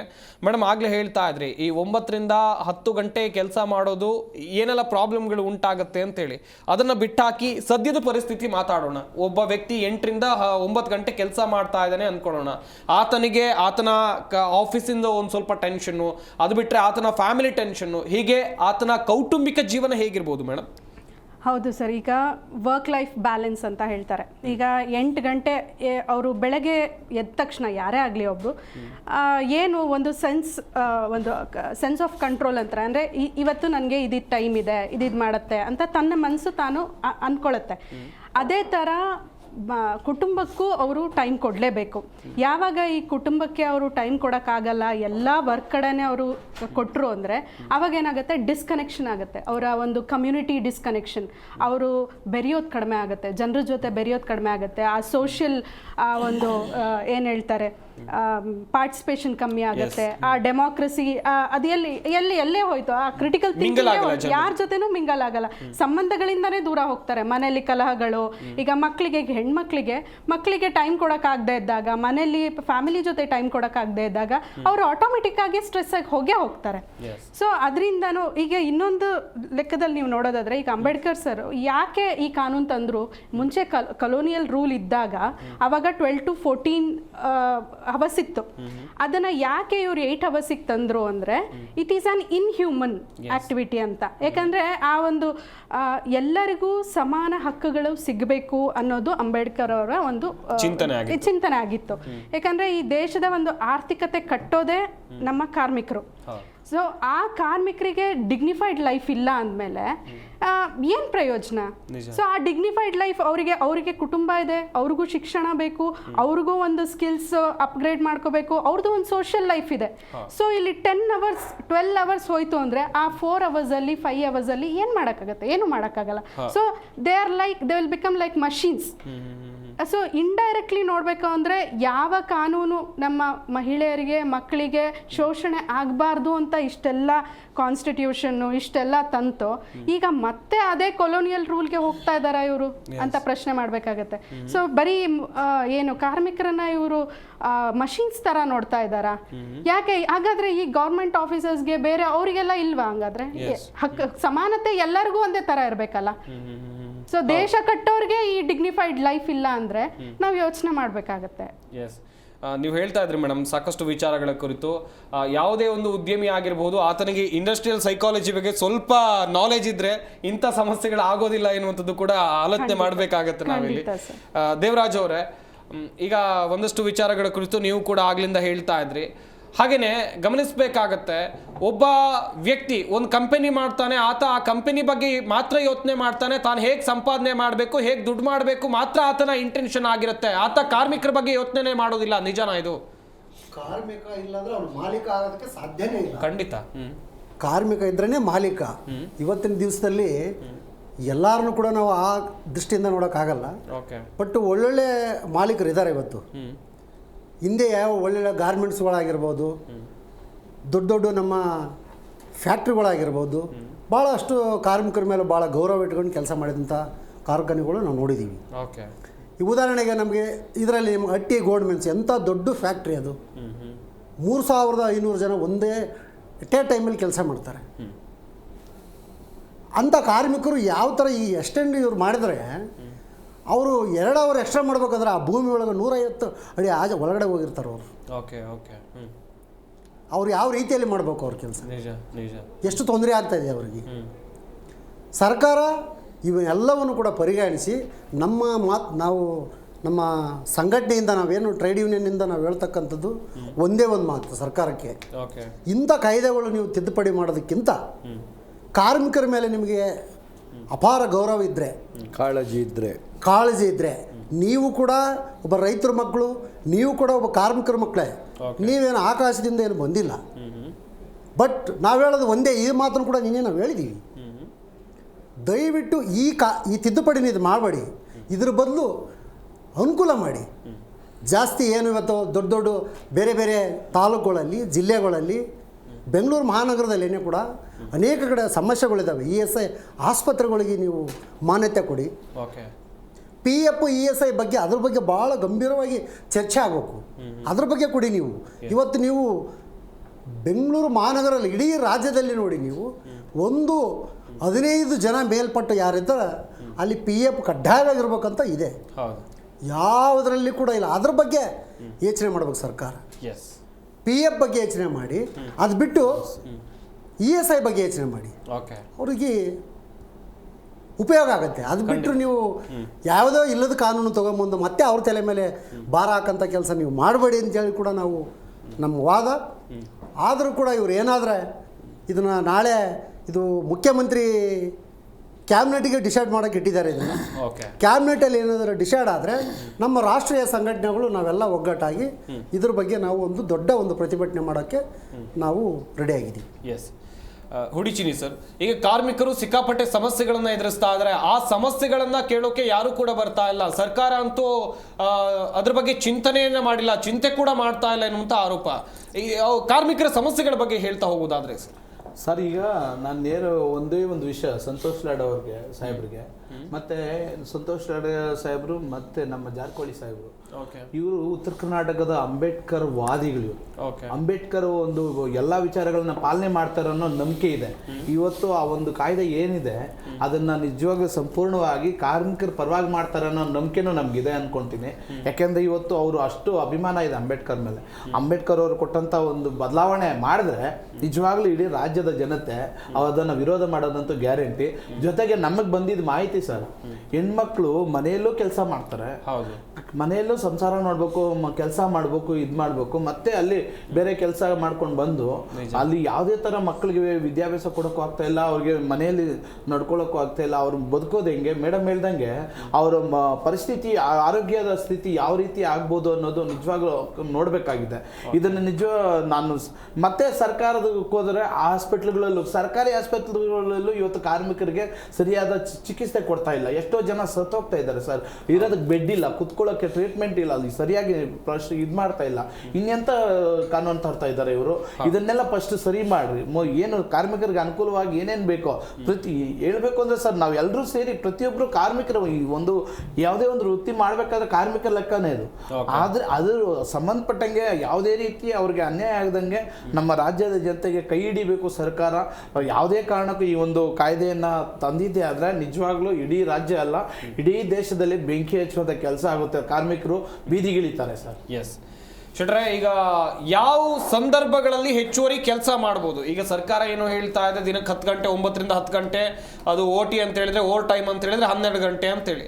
ಅದರನ್ನ ಹೊರತುಪಡಿಸಿ ಈ ನಾರ್ಮಲ್ ಡೇಸ್ಗಳನ್ನ ತಗೊಂಡ್ರೆ ಯಾವ ಸಂದರ್ಭದಲ್ಲಿ ಹೆಚ್ಚುವರಿಯಾಗಿ ಕೆಲಸ ಮಾಡ್ಬೋದು ಸರ್? ಸರ್, ಈ ಥರ ಕಾಯ್ದೆಗಳು ತರೋದು ಯಾವ ಸಂದರ್ಭದಲ್ಲಿ ಅಂದರೆ, ಈಗ 10 ಗಂಟೆವರೆಗೆ ಸಮಯ ಅಂತ ಹೇಳ್ತಾರಲ್ಲ, 8 ರಿಂದ 10 ಗಂಟೆ ಹೆಚ್ಚುವಂಥದ್ದು ಯಾವಾಗ ಅಂದರೆ ನಿಮಗೆ ನೌಕರರ ಕೊರತೆ ಬಂದಾಗ, ಓಕೆ, ಯಾವಾಗ ಲೇಬರ್ಸ್ ನಿಮಗೆ ಶಾರ್ಟೇಜ್ ಆಗ್ತದೋ, ಕಾರ್ಮಿಕರಿಲ್ಲ, ಸಿಗ್ತಾ ಇಲ್ಲ, ಎಲ್ಲೂ ಸಿಗ್ತಾ ಇಲ್ಲ ಅಂಥ ಸಂದರ್ಭದಲ್ಲಿ, ಉದ್ಯೋಗ ಮಾಡೋರೇ ಇಲ್ಲ ಅಂತ ಸಂದರ್ಭದಲ್ಲಿ ಈ ಥರ 10 ಗಂಟೆ 12 ಗಂಟೆ ಮಾಡ್ತಾರೆ. ಅದಕ್ಕೆ ಅವಾಗ ಇಡೀ ಸಮಾಜ ಒಪ್ಪುತ್ತೆ. ಓಕೆ, ಯಾಕಂದ್ರೆ ಕೆಲಸ ಆಗಲೇಬೇಕು. ಸೊ ನಮಗೆ ಜನ ಸಿಗ್ತಾ ಇಲ್ಲ ಅಂತ ಹೇಳಿದಾಗ ಇದಾಗಲ್ಲ. ಜನ ಉದ್ಯೋಗ ಇಲ್ಲ ಅಂತ ಬೀದಿ ಅಲಿತಾ ಇದ್ದಾರೆ. ಬೋಂಡಾ ಬಜ್ಜಿ ಮಾರ್ಕೋತಿನಂಥ ಪರಿಸ್ಥಿತಿ ಬಂದಿದೆ. ಓದ್ದೋರು, ದೊಡ್ಡ ಟಾಪಲ್ಲಿ ಓದ್ದೋರು ಆ ಪರಿಸ್ಥಿತಿ ಬಂದೊದಗಿದೆ. ಇಂಥ ಸಂದರ್ಭದಲ್ಲಿ ಇರೋರಿಗೂ ಕತ್ತರಿ ಹಾಕಲಿಕ್ಕೆ ಈಗಾಗಲೇ ನೀವು ನೋಡಿರ್ಬೋದು, ಪಾರ್ಲೆ ಕಂಪ್ನಿ ಆಗಿರ್ಬೋದು, ಮಾರಿಗೋಲ್ಡ್ ಕಂಪ್ನಿ ಆಗಿರ್ಬೋದು, ಎಷ್ಟೆಷ್ಟು ಜನನ ಹೊರಗಡೆ ಹಾಕಿದ್ದಾರೆ. ಆ ಹೊರಗಡೆ ಹಾಕೋ ಬದಲಿಗೆ ಈ ಕೆಲಸದಲ್ಲಿ, ಯಾಕಂದ್ರೆ ಪ್ರಾಫಿಟ್ಗೆ ಏನು ಯಾವುದೂ ಕಡಿಮೆ ಆಗಿಲ್ಲ. ಏನು ನೀವು ಪಾರ್ಲೆಜಿ ಒಂದು ಬಿಸ್ಕೆಟ್ ಅಂತ ತಿಳ್ಕೊಳ್ಳಿ, ಮೊದಲು ಏನು ರೇಟ್ ಇತ್ತು ಅದು ಡಬಲ್ ಆಗಿದೆ ಅವಾಗ. ಆದ್ರೆ ಇವ್ರದ್ದೇನು ವರ್ಕರ್ ರೇಟ್ ಏನು ಡಬಲ್ ಆಗಿಲ್ಲ. ಎಷ್ಟು ಒಂದು ಸೀಮಿತಕ್ಕೇನೋ ಹೆಚ್ಚುವರಿ ಆಗಿದೆ ಬಿಟ್ಟರೆ ಮತ್ತು ಯಾವುದು ಕೂಡ ಡಬಲ್ ಆಗಿಲ್ಲ. ಅಂದರೆ ಇದು ಸರ್ಕಾರಗಳು ನಾನು ಮೊದಲಿನಲ್ಲೂ ಒಂದೇ ವಾದ ನಂದು, ಸರ್ಕಾರಗಳು ಯಾವುದೋ ಒಂದು ವಲಯದ ಒತ್ತಡಕ್ಕೆ ಮಣಿತಾ ಇದ್ದಾರೆ. ಯಾವುದೋ ಒಂದು ವಲಯ, ಆ ವಲಯದ ಒತ್ತಡಕ್ಕೆ ಮಣಿದು ಮರಣ ಶಾಸನ ಆಗುವಂತೆ, ಕಾರ್ಮಿಕರಿಗೆ ಮರಣ ಶಾಸನ ಬರೆಯುವಂಥ ಕೆಲವೊಂದೊಂದು ನೀತಿ ನಿಯಮಗಳನ್ನು ಇವತ್ತು ಜಾರಿಗೆ ತರಲಿ ಕೊಟ್ಟಿದ್ದಾರೆ. ಇವರಿಗೆ ಅವಶ್ಯಕತೆನೇ ಇರಲಿಲ್ಲ. ಇದು ಗೆಳೆಯರು ಹೇಳಿದ್ರು, ESIPF ಅಂತ ಒಬ್ಬ ಕಾರ್ಮಿಕ, ಸಾಮಾನ್ಯ ಕಾರ್ಮಿಕ, ದೊಡ್ಡವ್ರು ಏನೋ ಮೇಂಟೈನ್ ಮಾಡ್ಕೊಂಡು ಹೋಗ್ತಾರೆ. ಸಾಮಾನ್ಯ ಕಾರ್ಮಿಕ, ಈಗ ಕಟ್ಟಡ ಕಾರ್ಮಿಕನಿಗೆ ESI ಹಾಸ್ಪಿಟ್ಲಿಗೆ ಅಡ್ಮಿಟ್ ಆಗಬೇಕು ಅಂದರೆ ಅವನು ಯಾರ್ಯಾರ್ದು ಫಸ್ಟು ಅವನು ಅಷ್ಟರಲ್ಲೇ ಪ್ರಾಣನೇ ಹೊರಟೋಗಿರುತ್ತೆ. ಹೋಗಿ MLA ಮನೆ ಹತ್ರ ಓಡಾಡಬೇಕು, ನನಗೊಂದು ಲೆಟ್ರ್ ಕೊಡಿ ಸ್ವಾಮಿ ಅಂತ. ಆ ಲೆಟ್ರ್ ತಂದ್ರೂ ಏನಾದರೂ ಇದು ಮಾಡ್ತಾರ, ಅವರೇ ಫೋನ್ ಮಾಡಿ ಹೇಳಬೇಕು, ಇಲ್ಲ ಅಂದರೆ ಸೇರಿಸ್ಕೊಳ್ಳಲ್ಲ ಅಂತ. ಮೊದಲು ಅಂತಹ ಒಂದು ಆಸ್ಪತ್ರೆಗಳನ್ನು ಜಾಸ್ತಿ ಮಾಡಿ, ನಿಮ್ಮ ಕೆಪಾಸಿಟಿ, ಲೋಡಿಂಗ್ ಕೆಪಾಸಿಟಿ ಎಷ್ಟಿದೆ ನೋಡಿ, ಅದಕ್ಕೆ ಸರಿ ಹೊಂತದ ನೋಡಿ, ಬೆಡ್ಗಳೆಲ್ಲ ಎಷ್ಟು ಕಾರ್ಮಿಕರಿದ್ದಾರೆ ಎಷ್ಟು ಅಂತ ಅದನ್ನು ನೋಡಿ. ಮತ್ತು ಇವಾಗ PF ಅಂತ ಹೇಳಿದರೆ ಜನ ನಮ್ಮಲ್ಲಿ ಅದೊಂಥರ ಡೆಪಾಸಿಟ್ ಇಟ್ಟಾಗಿದೆ. ಅದು ನಮಗೆ ಸಿಗುತ್ತೆ ಅಂತ ಹೇಳ್ಬಿಟ್ಟು ಆ ಡೆಪಾಸಿಟ್ ಕಟ್ಟೋ ದಿನ ಫಸ್ಟ್ನೇ ತಿಂಗಳು, ಮೊದಲನೇ ತಿಂಗಳು ಕೆಲಸಕ್ಕೆ ಹೋದನೆ ನಮ್ಮ ಕಾರ್ಮಿಕ ಯಾವ ರೀತಿ ಅಂದರೆ, ಸಾಮಾನ್ಯ ಮಧ್ಯಮ ವರ್ಗದ ಮತ್ತು ಕೆಳಸ್ತರದ ಕಾರ್ಮಿಕ ಫಸ್ಟೇ ಯೋಚನೆ ಮಾಡಿರ್ತಾನೆ, ನನಗೆ ಇದು ಬಂದ ತಕ್ಷಣ ನಾನು ಇಷ್ಟು ದಿನ ಹೋದರೆ ನನ್ನ ಮಗಳಿಗೆ ಇಷ್ಟು ಸಣ್ಣವಳಿದ್ದಾಳೆ, ಇಷ್ಟು ದೊಡ್ಡ ತಕ್ಷಣ ಮದುವೆ ಬಂದಿರ್ತಾಳೆ, ಆ PF ಹಣ ತೆಗೆದುಬಿಟ್ಟು ನಾನು ನನ್ನ ಮಗಳು ಮದುವೆ ಮಾಡ್ಬೋದು ಅಂತೇಳಿ ಅವನೊಂದು ದೊಡ್ಡ ಕನಸ್ಕೊಂಡಿರ್ತಾನೆ. ಇಲ್ಲ ನಾನೊಂದು ಮನೆ ಮಾಡ್ತೀನಿ ಅಂತ ಕನಸ್ಕೊಂಡಿರ್ತಾನೆ. ಇಲ್ಲ ಅಂದರೆ ಅಪ್ಪ ನನ್ನ ವಯಸ್ಸಾದ ತಕ್ಷಣ ನಾನು ಯಾವ್ದಾದ್ರು ಒಂದು ಚಿಕ್ಕ ಪುಟ್ಟ ಅಂಗಡಿ ಇಟ್ಕೊಂಡು ನಾನೇನೋ ಬದುಕು ಸಾಗಿಸ್ತೀನಿ ಅಂತ ಹೇಳ್ಬಿಟ್ಟು ಅದ್ರ ಬಗ್ಗೆನೇ ಗ್ಯಾರಂಟಿ ಇಲ್ದಿದ್ದಂಗಿಲ್ಲ. ಇವತ್ತು ಎಷ್ಟೊತ್ತಿಗೆ ನಾವು ಕೊಟ್ಟಿರೋ ಇನ್ಸೂರೆನ್ಸ್ ಹೊರಟೋಗುತ್ತೋ, ಎಷ್ಟೊತ್ತಿಗೆ ನಾವು ಕೊಟ್ಟಿರೋ ಟ್ಯಾಕ್ಸ್ ಹೊರಟೋಗುತ್ತೋ, ಎಷ್ಟೊತ್ತಿಗೆ ನಾವು ಕೊಟ್ಟಿರೋ ಈ ರೀತಿ PF ಹೊರಟೋಗುತ್ತೋ ಅನ್ನೋದು ಇದು ಬಹಳ ಭಯದಿಂದ ಜನ ಬದುಕುವಂಥ ಪರಿಸ್ಥಿತಿ ನಿರ್ಮಾಣ ಮಾಡಿದ್ದಾರೆ ಈ ಸರ್ಕಾರಗಳು. ಕೇಂದ್ರ ಸರ್ಕಾರ ಆಗಿರ್ಬೋದು ಅಥವಾ ರಾಜ್ಯ ಸರ್ಕಾರ ಆಗಿರ್ಬೋದು, ಮತ್ತೆ ಆಡಳಿತ ಪಕ್ಷ ಆಗಿರ್ಬೋದು, ವಿರೋಧ ಪಕ್ಷ ಆಗಿರ್ಬೋದು, ಇದರಲ್ಲಿ ಎಲ್ಲರದ್ದು ಒಂದೇ ಜವಾಬ್ದಾರಿ. ಈಗ ವಿರೋಧ ಪಕ್ಷ ಅಂತ ಇರೋದು ಈಗ ಏನಾಗಿದೆ ಅಂತ ಹೇಳಿದರೆ, ಬರೀ ಆಡಳಿತ ಪಕ್ಷದ ತಪ್ಪನ್ನೇ ನಾವು ಹೇಳೋಕ್ಕಾಗಲ್ಲ. ಆಡಳಿತ ಪಕ್ಷವನ್ನು ಕಿವಿ ಹಿಂಡ್ಲಿಕ್ಕಾಗಿ ವಿರೋಧ ಪಕ್ಷವನ್ನು ಆಯ್ಕೆ ಮಾಡಿರ್ತೀವಿ, ಮತ್ತು ಅದಲ್ಲದೆ ಜನರ ತೆರಿಗೆ ಹಣದಲ್ಲಿ ಅವರಿಗೆ ಸಂಬಳವನ್ನು ಕೊಡುವಂಥ ಕೆಲಸ ಮಾಡಿರ್ತೀವಿ. ಆದರೆ ಇವತ್ತು ವಿರೋಧ ಪಕ್ಷಗಳು ಏನಾಗಿದೆ ಅಂದರೆ, ವಿರೋಧ ಪಕ್ಷ ಮತ್ತು ಆಡಳಿತ ಪಕ್ಷ ಒಂದೇ ನಾಣ್ಯದ ಎರಡು ಮುಖ ಇದ್ದಂತಾಗಿದೆ. ನಿಜ. ಏನು ನಾನು ಹೊಡೆದಂಗೆ ಮಾಡ್ತೀನಿ, ನೀನು ಹತ್ತಂಗೆ ಅವರವರೇ ಡಿಸ್ಕಷನ್ ಮಾಡಿಬಿಡ್ತಾರೆ. ಇದರಿಂದ ಏನಾಗ್ತಾ ಇದೆ ಅಂದರೆ ಕಾರ್ಮಿಕರ ಪಾಲಿನ ಮರಣ ಶಾಸನ ಇಂಥ ಒಂದು ನಿಯಮಗಳು, ಇದನ್ನ ತಕ್ಷಣ ವಿರೋಧ ಪಕ್ಷಗಳು ಇದನ್ನ ಮಾತಾಡ್ಲಿಕ್ಕೆಲ್ಲ ಉಸಿರು ಬಿಡಬಾರ್ದಿತ್ತು. ಇವರಿಗೆ ಬೇಕಾಗಿದ್ದು ಜಾತಿದೊಂದು ಇದಾಯ್ತು, ಏನ್ ಹೇಳ್ತಾರೆ, ಜಾತಿ ಜನಗಣತಿ ಆಯ್ತು, ಜಾತಿ ಜನಗಣತಿ. ಅದರಲ್ಲಿ ಏನಾಯ್ತು, ಲೆಕ್ಕಾಚಾರ ಆಗ್ಬಿಟ್ರು. ಅಯ್ಯೋ ಇವ್ರು ಇಷ್ಟು ಬಂದ್ರೆ ನಾನ್ ಗೆಲ್ಲಕ್ಕಾಗಲ್ಲ ಅಂತ ಇದು ಚೇಂಜ್ ಮಾಡ್ಬೇಕಂತ ಒತ್ತಡ ಮಾಡ್ಲಿಕ್ಕೆ ಕೂತ್ಕೊಂಡ್ರು. ಅದೇ ಈ ಕಾರ್ಮಿಕರ ವಿಷಯ ಬಂದಾಗ ಎಲ್ಲರೂ ಕಿವಿ ಬಾಯಿ ಎಲ್ಲ ಮುಚ್ಕೊಂಡು ಕೂತ್ಕೊಂಡ್ಬಿಟ್ಟಿದ್ದಾರೆ. ಇದನ್ನ ವಿರೋಧಿಸಬೇಕಾಗತ್ತೆ. ವಿರೋಧ ಪಕ್ಷರು ಕೂಡ ತಕ್ಷಣ ಎಚ್ಚೆತ್ಕೊಳ್ಬೇಕಾಗ್ತದೆ. ಇದು ಎಷ್ಟೋ ಸರ್ಕಾರಗಳು ಹೋಗಿದೆ ಅಂತ ಹೇಳ್ತೀನಿ, ನಿಮ್ಮ ಸರ್ಕಾರ ಕೂಡ ಬರ್ತದೆ ಬುಡಕ್ಕೆ. ದಯವಿಟ್ಟು ಕಾಂಗ್ರೆಸ್ ಪಕ್ಷ ಮಾನ್ಯ ಸಿದ್ದರಾಮಯ್ಯ ನೇತೃತ್ವ ಮತ್ತು DK ಶಿವಕುಮಾರ್ ಅವರ ನೇತೃತ್ವದಲ್ಲಿ ಕಾರ್ಮಿಕ ಮಂತ್ರಿಗಳಾದಂಥ ಸಂತೋಷ್ ಲಾಡ್ ಅವರ ನೇತೃತ್ವದಲ್ಲಿರೋದು ಕಾಂಗ್ರೆಸ್ ಪಕ್ಷ ಅಂತ ಹೇಳಿದ್ರೆ ಕಾರ್ಮಿಕರ ಪರವಾಗಿದ್ದು. ಇವತ್ತಲ್ಲ, ಅವತ್ತಿಂದ ಇವತ್ತು ಬದಲಾವಣೆ ಮಾಡ್ಕೊಂಡಿದ್ದೀರಿ ನೀವು, ಅದು ಆಗಬಾರ್ದು. ನಿಮ್ಮ ಮುಖ್ಯಮಂತ್ರಿ ಸ್ಥಾನದಲ್ಲಿ ಇದಕ್ಕೆ ಆಗಬಾರ್ದು. ಕಾರ್ಮಿಕರಿಗೆ, ನೊಂದವರಿಗೆ, ಶೋಷಿತ ವರ್ಗಕ್ಕೆ ನೀವು ಕೈಗನ್ನಡಿ ಆಗಿರಬೇಕು, ನೀವು ಅವರ ಒಂದು ಬಲವಾಗಿರಬೇಕು ಅಂತ ಬಿಟ್ಟು ಹೇಳ್ತೀವಿ. ಅದಾಗಿಲ್ಲ ಅಂತ ಹೇಳಿದ್ದೆ ಹೋದಾದರೆ ಹಿಂದೆ ಕೆಲವು ಸಲ ಬುದ್ಧಿ ಕಲಿಸಿದ್ದಿದೆ, ಅದೇ ರೀತಿ ನಿಮ್ಗೆ ಕೂಡ ಜನ ಬುದ್ಧಿ ಕಲಿಸಿ. ಎಸ್, ಕಾರ್ಮಿಕರನ್ನ ಎದುರಾಕೊಂಡ್ರೆ ಚೆನ್ನಾಗಿರಲ್ಲ, ಸರ್ಕಾರ ಅರ್ಥ ಮಾಡ್ಕೊಳ್ಬೇಕಾಗತ್ತೆ. ನಯನಾ ಪ್ರಸಾದ್ ಅವರೇ, ನೀವು ಕೂಡ ಸಾಕಷ್ಟು ಕೇಸ್ ಸ್ಟಡಿಯನ್ನು ಮಾಡಿರ್ತೀರಿ ಅಥವಾ ಸಾಕಷ್ಟು ಜನಕ್ಕೆ ಕೌನ್ಸಿಲಿಂಗನ್ನು ಕೊಟ್ಟಿರ್ತೀರಿ. ಆ ಸಂದರ್ಭದಲ್ಲಿ ಜನ ಕೆಲಸದ ಸಮಸ್ಯೆಯನ್ನು ಹೇಳ್ಕೊಂಡು ಅವರ ಬದುಕಿನ ಬಗ್ಗೆ ಏನು ಹೇಳಿದ್ದಾರೆ ಮೇಡಮ್ ನಿಮ್ಮ ಹತ್ರ? ಸರ್, ಕೆಲಸದ ಸಮಸ್ಯೆ ಅಂದರೆ ನೀವು ಜಾಸ್ತಿ ಸ್ಯಾಲ್ರಿ ಬಂದರು ಅಥವಾ ಏನೇ ಫೆಸಿಲಿಟಿ ಕೊಟ್ಟರು, ನೀವು ಏನು ಸ್ಯಾಟರ್ಡೇ ರಜಾ ಕೊಡ್ತೀವಿ ಏನೇ ಹೇಳಿದ್ರು, ಅವತ್ತಿನ ದಿನದ ಕೆಲಸ ಮಾಡಲೇಬೇಕಲ್ವಾ? ಸೊ ಬೆಳಗ್ಗೆ ಎದ್ದ ತಕ್ಷಣ ಈಗ ಕೆಲವರು ಲೇಡೀಸ್ ಏನು ಹೇಳ್ತಾರೆ, ಲೇಡೀಸ್ ಆಗಲಿ ಜೆಂಟ್ಸ್ ಆಗಲಿ 10 hours ಕೆಲಸ ಮಾಡಬೇಕು, ಬೆಳಗ್ಗೆ ಮೈಂಡಲ್ಲಿ ಬಂತು ಅಂದ ತಕ್ಷಣ ಅಲ್ಲೇ ಆಫ್. ಮುಂದೆ ಕೆಲಸ ಮಾಡೋಕ್ಕೆ ಆ ಶಕ್ತಿನೇ ಇರಲ್ಲ. 10 hours ಲಾಂಗ್ ಅವರ್ಸ್ ಬ್ರೈನ್ ಏನು ಮಾಡುತ್ತೆ, ಕಂಫರ್ಟ್ ಝೋನಲ್ಲಿ ಅಲ್ಲಿಂದ ಆಚೆ ಬಂದ್ಬಿಡುತ್ತೆ. ಅದಕ್ಕೆ ಏನು ಫ್ರಸ್ಟ್ರೇಟ್ ಆಗಕ್ಕೆ ಶುರು ಆಗುತ್ತೆ, ನೆಗೆಟಿವ್ ಥಿಂಕಿಂಗ್ ಜಾಸ್ತಿ ಆಗ್ತಾ ಹೋಗುತ್ತೆ. ಸೊ ಇಡೀ ದಿನದ ಕೆಲಸನೇ ಹಾಳಾಗೋಗ್ಬಿಡುತ್ತೆ. ಇವರು ಸ್ಯಾಟರ್ಡೇ ರಜಾ ಸಿಗುತ್ತೆ ನಮಗೆ, ನಾವು ಆರಾಮಾಗಿರ್ಬೋದು, ಆ ಥರ ಏನು ಮೈಂಡ್ ಆ ಥರ ಥಿಂಕ್ ಮಾಡೋದೇ ಇಲ್ಲ ಸರ್. ಸೊ ಮೈಂಡ್ ಹೆಂಗೆ ಥಿಂಕ್ ಮಾಡೋದ್ರೆ ದಿನದ್ದು ಇವತ್ತಿನ ಡೇ ನಂದು ಹೆಂಗಿದೆ, ಇವತ್ತಿನ ಡೇ ನನಗೆ ಎಷ್ಟು ವರ್ಕ್ ಇದೆ, ನಾನು ಎಷ್ಟು ಸಮಯ ಕಳೀತಾ ಇದ್ದೀನಿ, ಅದ್ರ ಮೇಲೆ ನಮ್ಮ ದೈಹಿಕ ಆರೋಗ್ಯ, ಮಾನಸಿಕ ಆರೋಗ್ಯ ನಿಂತಿರೋದು. ನೀವು ಎಷ್ಟೇ ನಿಮಗೆ ಸ್ಯಾಲ್ರಿ ಜಾಸ್ತಿ ಮಾಡ್ತಿರೋ, ನನಗೆ ಸ್ಯಾಲ್ರಿ ಜಾಸ್ತಿ ಇದೆ ಅಂದ ತಕ್ಷಣ ನನ್ನ ಮನಸ್ಸೇನು ಮೋಟಿವೇಶನ್ ಸಿಗ್ಬೋದು, ಬಟ್ ಆ ಒಂದು ದೈಹಿಕ ಶಕ್ತಿ ಕುಗ್ಗತ್ತೆ. ಯಾಕಂದರೆ ಶಕ್ತಿಗೆ ಒಂದು ಲಿಮಿಟ್ ಇದೆ. ಇಷ್ಟೇ ನಮ್ಮ ಮನಸ್ಸಿಗೆ, ನಮ್ಮ ದೇಹಕ್ಕೆ ಇಷ್ಟು ಶಕ್ತಿ ಇರುತ್ತೆ, ಅಷ್ಟು ಮಾತ್ರ ನೀವು ವರ್ಕ್ ಮಾಡೋಕ್ಕಾಗುತ್ತೆ, ಅಷ್ಟು ಮಾತ್ರ ನೀವು ಕೆಲಸ ಮಾಡೋಕ್ಕಾಗತ್ತೆ. ಈಗ ನೀವು ಈ ಕಾನೂನು ತರ್ತಾ ಇರೋದಾದ್ರೂ ಯಾತಕ್ಕೆ ಎಫಿಷಿಯನ್ಸಿ ಜಾಸ್ತಿ ಮಾಡೋಕ್ಕಿರ್ಬೋದು, ಈಗ ಸರ್ ಹೇಳ್ದಂಗೆ ಯಾವುದೋ ಲಾಬಿಗೋಸ್ಕರ ಇರ್ಬೋದು, ಏನೇ ಮಾಡಿ ಆರ್ಥಿಕತೆ ಮೇಲೆ ಹೊಡೆತ ಬೀಳುತ್ತಲ್ಲ, ನಿಮ್ಮ ಪ್ರೊಡಕ್ಟಿವಿಟಿನೇ ಕಡಿಮೆ ಆಗುತ್ತಲ್ಲ. ನೀವು 10 hours, ಈಗ ಡೆವಲಪ್ಡ್ ಕಂಟ್ರೀಸಲ್ಲೆಲ್ಲ ಶಾರ್ಟ್ ಅವರ್ಸ್ ಪ್ರೊಡಕ್ಟಿವಿಟಿ ಜಾಸ್ತಿ ಇರುತ್ತೆ. ಸೊ ಇಲ್ಲಿ ನೀವು ಲಾಂಗ್ ಅವರ್ಸ್ ಮಾಡಿ, ಈಗ ಅವ್ರ ಪಾಪ ತಿನ್ಕೊಂಬರಲ್ಲ ಎಷ್ಟೋ ಜನ, ಅಲ್ಲಿ ನಿಂತ್ಕೊಳ್ಳೋಕ್ಕಾಗಲ್ಲ, ಏನು ಅವ್ರಿಗೆ ಶಕ್ತಿನೇ ಇಲ್ಲ, ಹೆಂಗೆ ಕಾನ್ಸಂಟ್ರೇಟ್ ಮಾಡ್ತಾರೆ?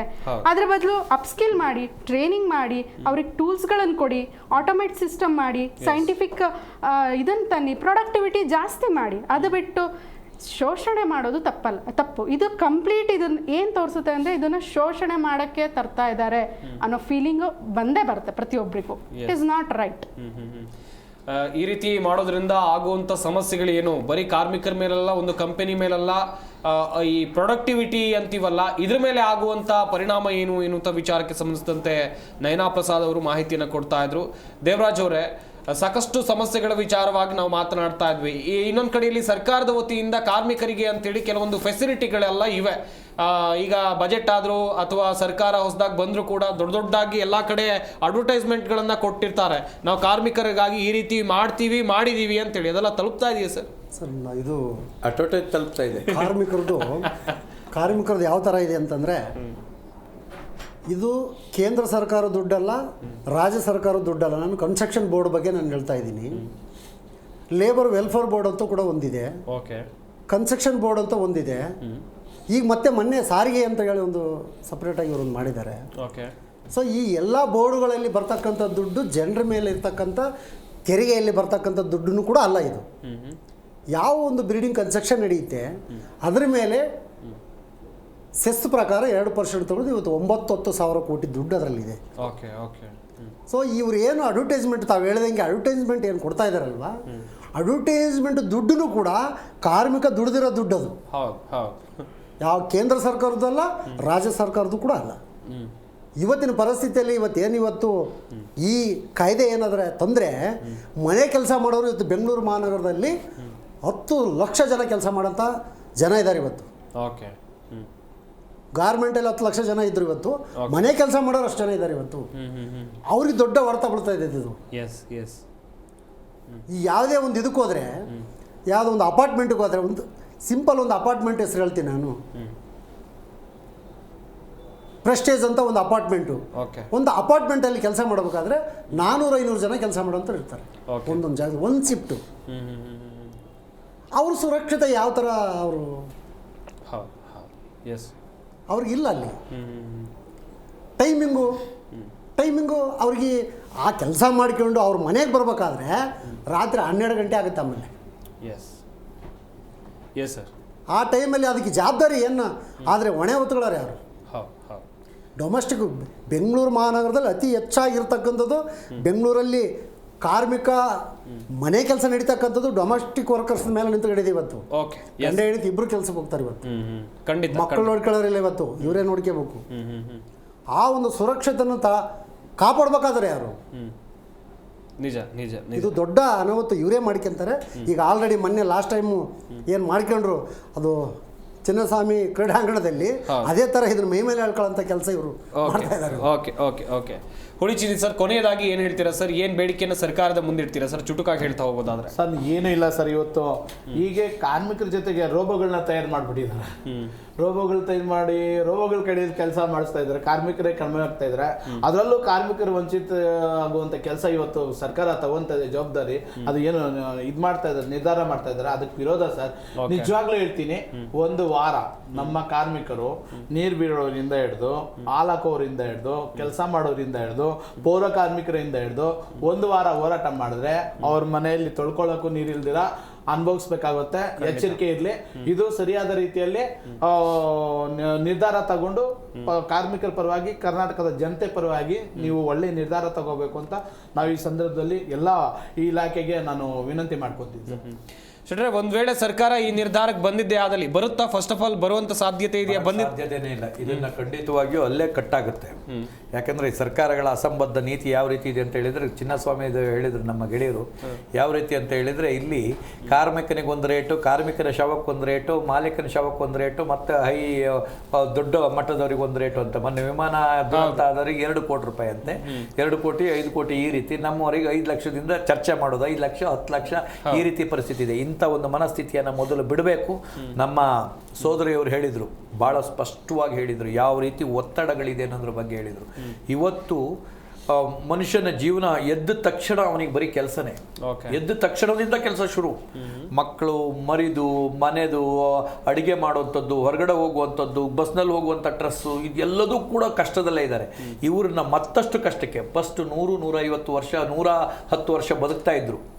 ಇವತ್ತು ನಮಗೆಲ್ಲ ಏನನ್ಸಿದೆ ಅಂತ ಹೇಳಿದ್ರು, 50 ವರ್ಷ ದೇವರೇ 50 ವರ್ಷ ಬದುಕಿದ್ರೆ ಸಾಕು, 50 ಮೇಲೆ ಬಂದಿದ್ದು ನಮಗೆ ಬೋನಸ್ ಅನ್ನೋ ಮಟ್ಟಕ್ಕೆ ಬಂದಿದೆ. ಅಂದರೆ ನಮ್ಮ ಮಕ್ಕಳದೆಲ್ಲ ಇನ್ನೇನು 25 ವರ್ಷಕ್ಕೆ ನಿಲ್ಲುತ್ತೆ ಏನೋ ಗೊತ್ತಿಲ್ಲ. ಈ ಒಂದು ನಾಶದಂಚಿಗೆ ನಾವು ಹೋಗ್ತಾ ಇದ್ದೇವೆ. ದಯವಿಟ್ಟು ಇಂಥ ಅಸಂಬದ್ಧ ಕಾನೂನುಗಳನ್ನು ಯಾವುದೇ ಕಾರಣಕ್ಕೂ ತರಬೇಡಿ. ತಂದಿದ್ದೇ ಹೌದಾದ್ರೆ ನನ್ನ ಅನಿಸಿಕೆ ಪ್ರಕಾರ ಇದು ಇಲ್ಲಿಗೆ ನಿಲ್ತದೆ. ಯಾಕೆಂದರೆ ನಿನ್ನೆ ನಡೆದಿರುವ ಸಭೆ ಮತ್ತು ಈಗ ನಾಳೆ ನಡೆಯುವ ಸಭೆಯಲ್ಲಿ ಕೂಡ ಅದನ್ನು ಬಹಳ ಗಂಭೀರವಾಗಿ ನಾವು ಅದನ್ನು ವಿರೋಧಿಸ್ತಾ ಇದ್ದೇವೆ. ಅದು ನಿಲ್ತದೆ ಅಂತ ಇದೆ. ಅಂದರೆ ಅವರಿಗೆ ಮರ್ಯಾದೆ ಮತ್ತು ಜನಗಳ ಮೇಲೆ ಕಾಳಜಿ ಇದ್ದರೆ ಖಂಡಿತವಾಗಿ ನಿಲ್ಲಿಸ್ತಾರೆ. ಇಲ್ಲ ಅಂತ ಹೇಳಿದ್ದೆ ಹೋದರೆ ನಾವು ಬೀದಿಗೆ ಇಳಿಬೇಕು ಅಂದರೆ ಇನ್ನೇನು ಮಾಡೋಕ್ಕಾಗಲ್ಲ. ಕಾರ್ಮಿಕರಷ್ಟು ಬೀದಿಗೆ ಇಳಿತೀವಿ. ಇದನ್ನ ಬಹಳ ಸರ್ಕಾರ ಇದ್ರಾಗಿ ತಗೋಬೇಕು. ಕಾರ್ಮಿಕ ಯಾಕೆ ಇಳಿತಾನೆ ಅಂದರೆ ಅವನಿಗೆ 2 ಗಂಟೆ ಕೆಲಸ ಮಾಡೋದು ಬಹಳ ಕಷ್ಟ ಇದೆ. ಆದ್ದರಿಂದ ಗ್ಯಾರಂಟಿ ಬೀದಿಗಿಳಿತಾನೆ. ಬೀದಿಗಿಳಿದು ಮರ್ಯಾದೆ ಕಳ್ಕೊಂಡು ನೀವು ಈ ಒಂದು ಕಾನೂನನ್ನು ಹಿಂದೆ ತಗೊಳ್ಳೋದಕ್ಕಿಂತ, ಈ ಕಾಯ್ದೆಯನ್ನು ಹಿಂದೆ ತಗೊಳ್ಳೋದಕ್ಕಿಂತ ಗೌರವಯುತವಾಗಿ ನೀವು ಹಿಂದೆ ತಗೊಂಡ್ರೆ ಬಹಳ ಒಳ್ಳೆಯದು ಅಂತ ಹೇಳ್ಬಿಟ್ಟು ನಾವು ಹೇಳ್ತಾ ಇದ್ದೀವಿ. ಎಸ್, ನಯನ ಪ್ರಸಾದ್ ಅವರೇ, ಪ್ರತಿಯೊಂದು ಮಾನಸಿಕ ಸಮಸ್ಯೆಯು ಕೂಡ ಆರೋಗ್ಯ ಸಮಸ್ಯೆಯಾಗಿ ಪರಿವರ್ತನೆ ಆಗುತ್ತೆ ಎನ್ನುವಂಥ ವಿಚಾರ ಸಾಕಷ್ಟು ಜನರಿಗೆ ಗೊತ್ತಿರೋಕ್ಕೆ ಚಾನ್ಸೇ ಇರಲ್ಲ. ಅಂತ ಹೇಳಿದ್ರೆ ನನಗೆ ಇಂಥ ಟೆನ್ಷನ್ಗಳಿವೆ, ಇಂಥ ಟೆನ್ಷನ್ಗಳಿಂದಲೇ ಬೇರೆ ಬೇರೆ ಕಾಯಿಲೆ ಶುರುವಾಗುತ್ತೆ ಅಂತೇಳಿ ಒಂದಷ್ಟು ಜನರಿಗೆ ಗೊತ್ತಿದ್ರೂ ಕೂಡ ಕೆಲವೊಂದಿಷ್ಟು ಜನರಿಗೆ ಗೊತ್ತಿರಲ್ಲ. ಈ ಕುರಿತಂತೆ ಹೇಳ್ತಾ ಹೋಗೋದಾದ್ರೆ ಮೇಡಮ್. ಅದೇ ಸರ್, ಈಗ ಮಾನಸಿಕ ದೈಹಿಕ ಇದೆರಡು ತುಂಬ ಇಂಪಾರ್ಟೆಂಟ್. ನೀವು ಮನಸ್ಸಿಗೆ ಯಾವುದು ಇದು ಮಾಡೋಕ್ಕಾಗಲ್ವೋ, ಮನಸ್ಸಲ್ಲಿ ಅಂದರೆ ಸ್ಟ್ರೆಸ್ ಎಲ್ಲಿ ಕಡಿಮೆ ಆಗಲ್ವೋ ಅವಾಗ ಅದು ದೇಹಕ್ಕೆ ತೋರಿಸ್ಕೊಳ್ಳುತ್ತೆ. ಸೊ ಈಗ ಮೊದಲನೇ ಎಷ್ಟೋ ಜನಕ್ಕೆ ಗೊತ್ತಿಲ್ಲ, ನನಗೆ ಬೇರೆ ಅದರಿಂದ ಬಂತು ಕಾಯಿಲೆ, ಇದರಿಂದ ಬಂತು ಕಾಯಿಲೆ. ಫಸ್ಟು ಮನಸ್ಸಿನ ಒಂದು ಹಿಡಿತದಲ್ಲಿ ತಗೋಬೇಕು, ಆಮೇಲೆ ದೇಹ ಕಂಟ್ರೋಲ್ ತನಗೆ ತಾನಾಗೆ ಬರುತ್ತೆ. ಸೊ ಈಗ ಸರ್ಕಾರನೂ ಕೂಡ ಬರೀ ಎಲ್ಲ ಕಾನೂನುಗಳನ್ನು ಮೇಲ್ನೋಟಕ್ಕೆ ಅವ್ರಿಗೇನು ಬೇಕೋ ಆರ್ಥಿಕತೆಗೆ ಅದನ್ನು ನೋಡೋದಲ್ಲ, ಸ್ವಲ್ಪ ಮಾನಸಿಕ ಮನುಷ್ಯ, ಈಗ ನಮ್ಮ ದೇಶ ನಿಂತಿರೋದೇ ಮಾನವೀಯತೆ ಮತ್ತೆ ಸಮಾನತೆ, ಅದೇ ಮೂಲ ತತ್ವ ನಮ್ಮ ದೇಶದಲ್ಲಿ. ಸೊ ಅದನ್ನ ನೋಡ್ಕೊಂಡು ಕಾನೂನುಗಳನ್ನ ತರಬೇಕು. ನಮ್ಮ ಲೀಡರ್ಸ್ಗಳು ಯಾಕೆ ತಂದಿದ್ದಾರೆ ಈ ಕಾನೂನುಗಳನ್ನ ಅಂತ ಒಂಚೂರು ನೋಡಿದ್ರೆ ಅವ್ರು ಯೋಚನೆ ಮಾಡಿದ ರೀತಿಯಲ್ಲಿ ಇವರು ಒಂಚೂರು ಯೋಚನೆ ಮಾಡಬೇಕು ಅಂತ ಕೇಳಿ. ವೆಲ್ ಗಮನಿಸಿದ್ರೆ ವೀಕ್ಷಕರೇ, ಸಾಕಷ್ಟು ವಿಚಾರಗಳ ಕುರಿತು ನಾವಿಲ್ಲಿ ಚರ್ಚೆಯನ್ನು ಮಾಡಿದ್ವಿ. ಚರ್ಚಾ ಕಾರ್ಯಕ್ರಮದಲ್ಲಿ ಭಾಗಿಯಾದಂಥ ದೇವರಾಜ್ ಅವರು, ಹುಡಿಚಿನ್ನಿ ಅವರು, ಡಾಕ್ಟರ್ ರವಿ ಶೆಟ್ಟಿ ಅವರು, ಹಾಗೆಯೇ ನಯನಾ ಪ್ರಸಾದ್ ಅವರು, ಎಲ್ಲರಿಗೂ ಕೂಡ ಧನ್ಯವಾದಗಳು. ಚರ್ಚೆಯಲ್ಲಿ ಭಾಗಿಯಾಗಿ ಸಾಕಷ್ಟು ಮಾಹಿತಿಯನ್ನು ಕೊಟ್ಟಿದ್ದಕ್ಕಾಗಿ. 9 ಗಂಟೆಯಿಂದ ಈಗ ಇರುವಂಥ ನಿಯಮ, ಇನ್ನು ಮುಂದೆ 10 ಗಂಟೆ ಕೆಲಸ ಅವಧಿ ಹೆಚ್ಚಳ ಮಾಡಬೇಕು ಅಂತ ಏನು ಚರ್ಚೆ ಆಗಿದೆ ನಿನ್ನೆ ಮೀಟಿಂಗ್ನಲ್ಲಿ, ಇದಕ್ಕೆ ದೊಡ್ಡ ಮಟ್ಟದಲ್ಲಿ ಖಂಡಿತ ಖಂಡನೆ ವ್ಯಕ್ತವಾಗ್ತಾ ಇದೆ. ಒಂದು ವೇಳೆ ಈ ಕಾನೂನನ್ನು ಅಥವಾ ಈ ನಿಯಮವನ್ನು ಜಾರಿಗೆ ತಂದಿದ್ದೇ ಆದಲ್ಲಿ ಮುಂದಿನ ದಿನ ಸರ್ಕಾರ ದೊಡ್ಡ ಮಟ್ಟದ ಸಂಕಷ್ಟವನ್ನು ಅನುಭವಿಸಬೇಕಾಗುತ್ತೆ ಎನ್ನುವುದಾಗಿ ಈಗಾಗಲೇ ಕಾರ್ಮಿಕ ಸಂಘಟನೆಯವರು ಕೂಡ ಎಚ್ಚರಿಕೆಯನ್ನು ಕೊಟ್ಟಿದ್ದಾರೆ. ಇದಾಗಿತ್ತು ಇವತ್ತಿನ ಚರ್ಚಾ ವಿಷಯ. ನೋಡ್ತಾರೆ ಜಿ ಕನ್ನಡ ನ್ಯೂಸ್, ಸತ್ಯವೇ ಸುದ್ದಿಯ ಜೀವಾಳ.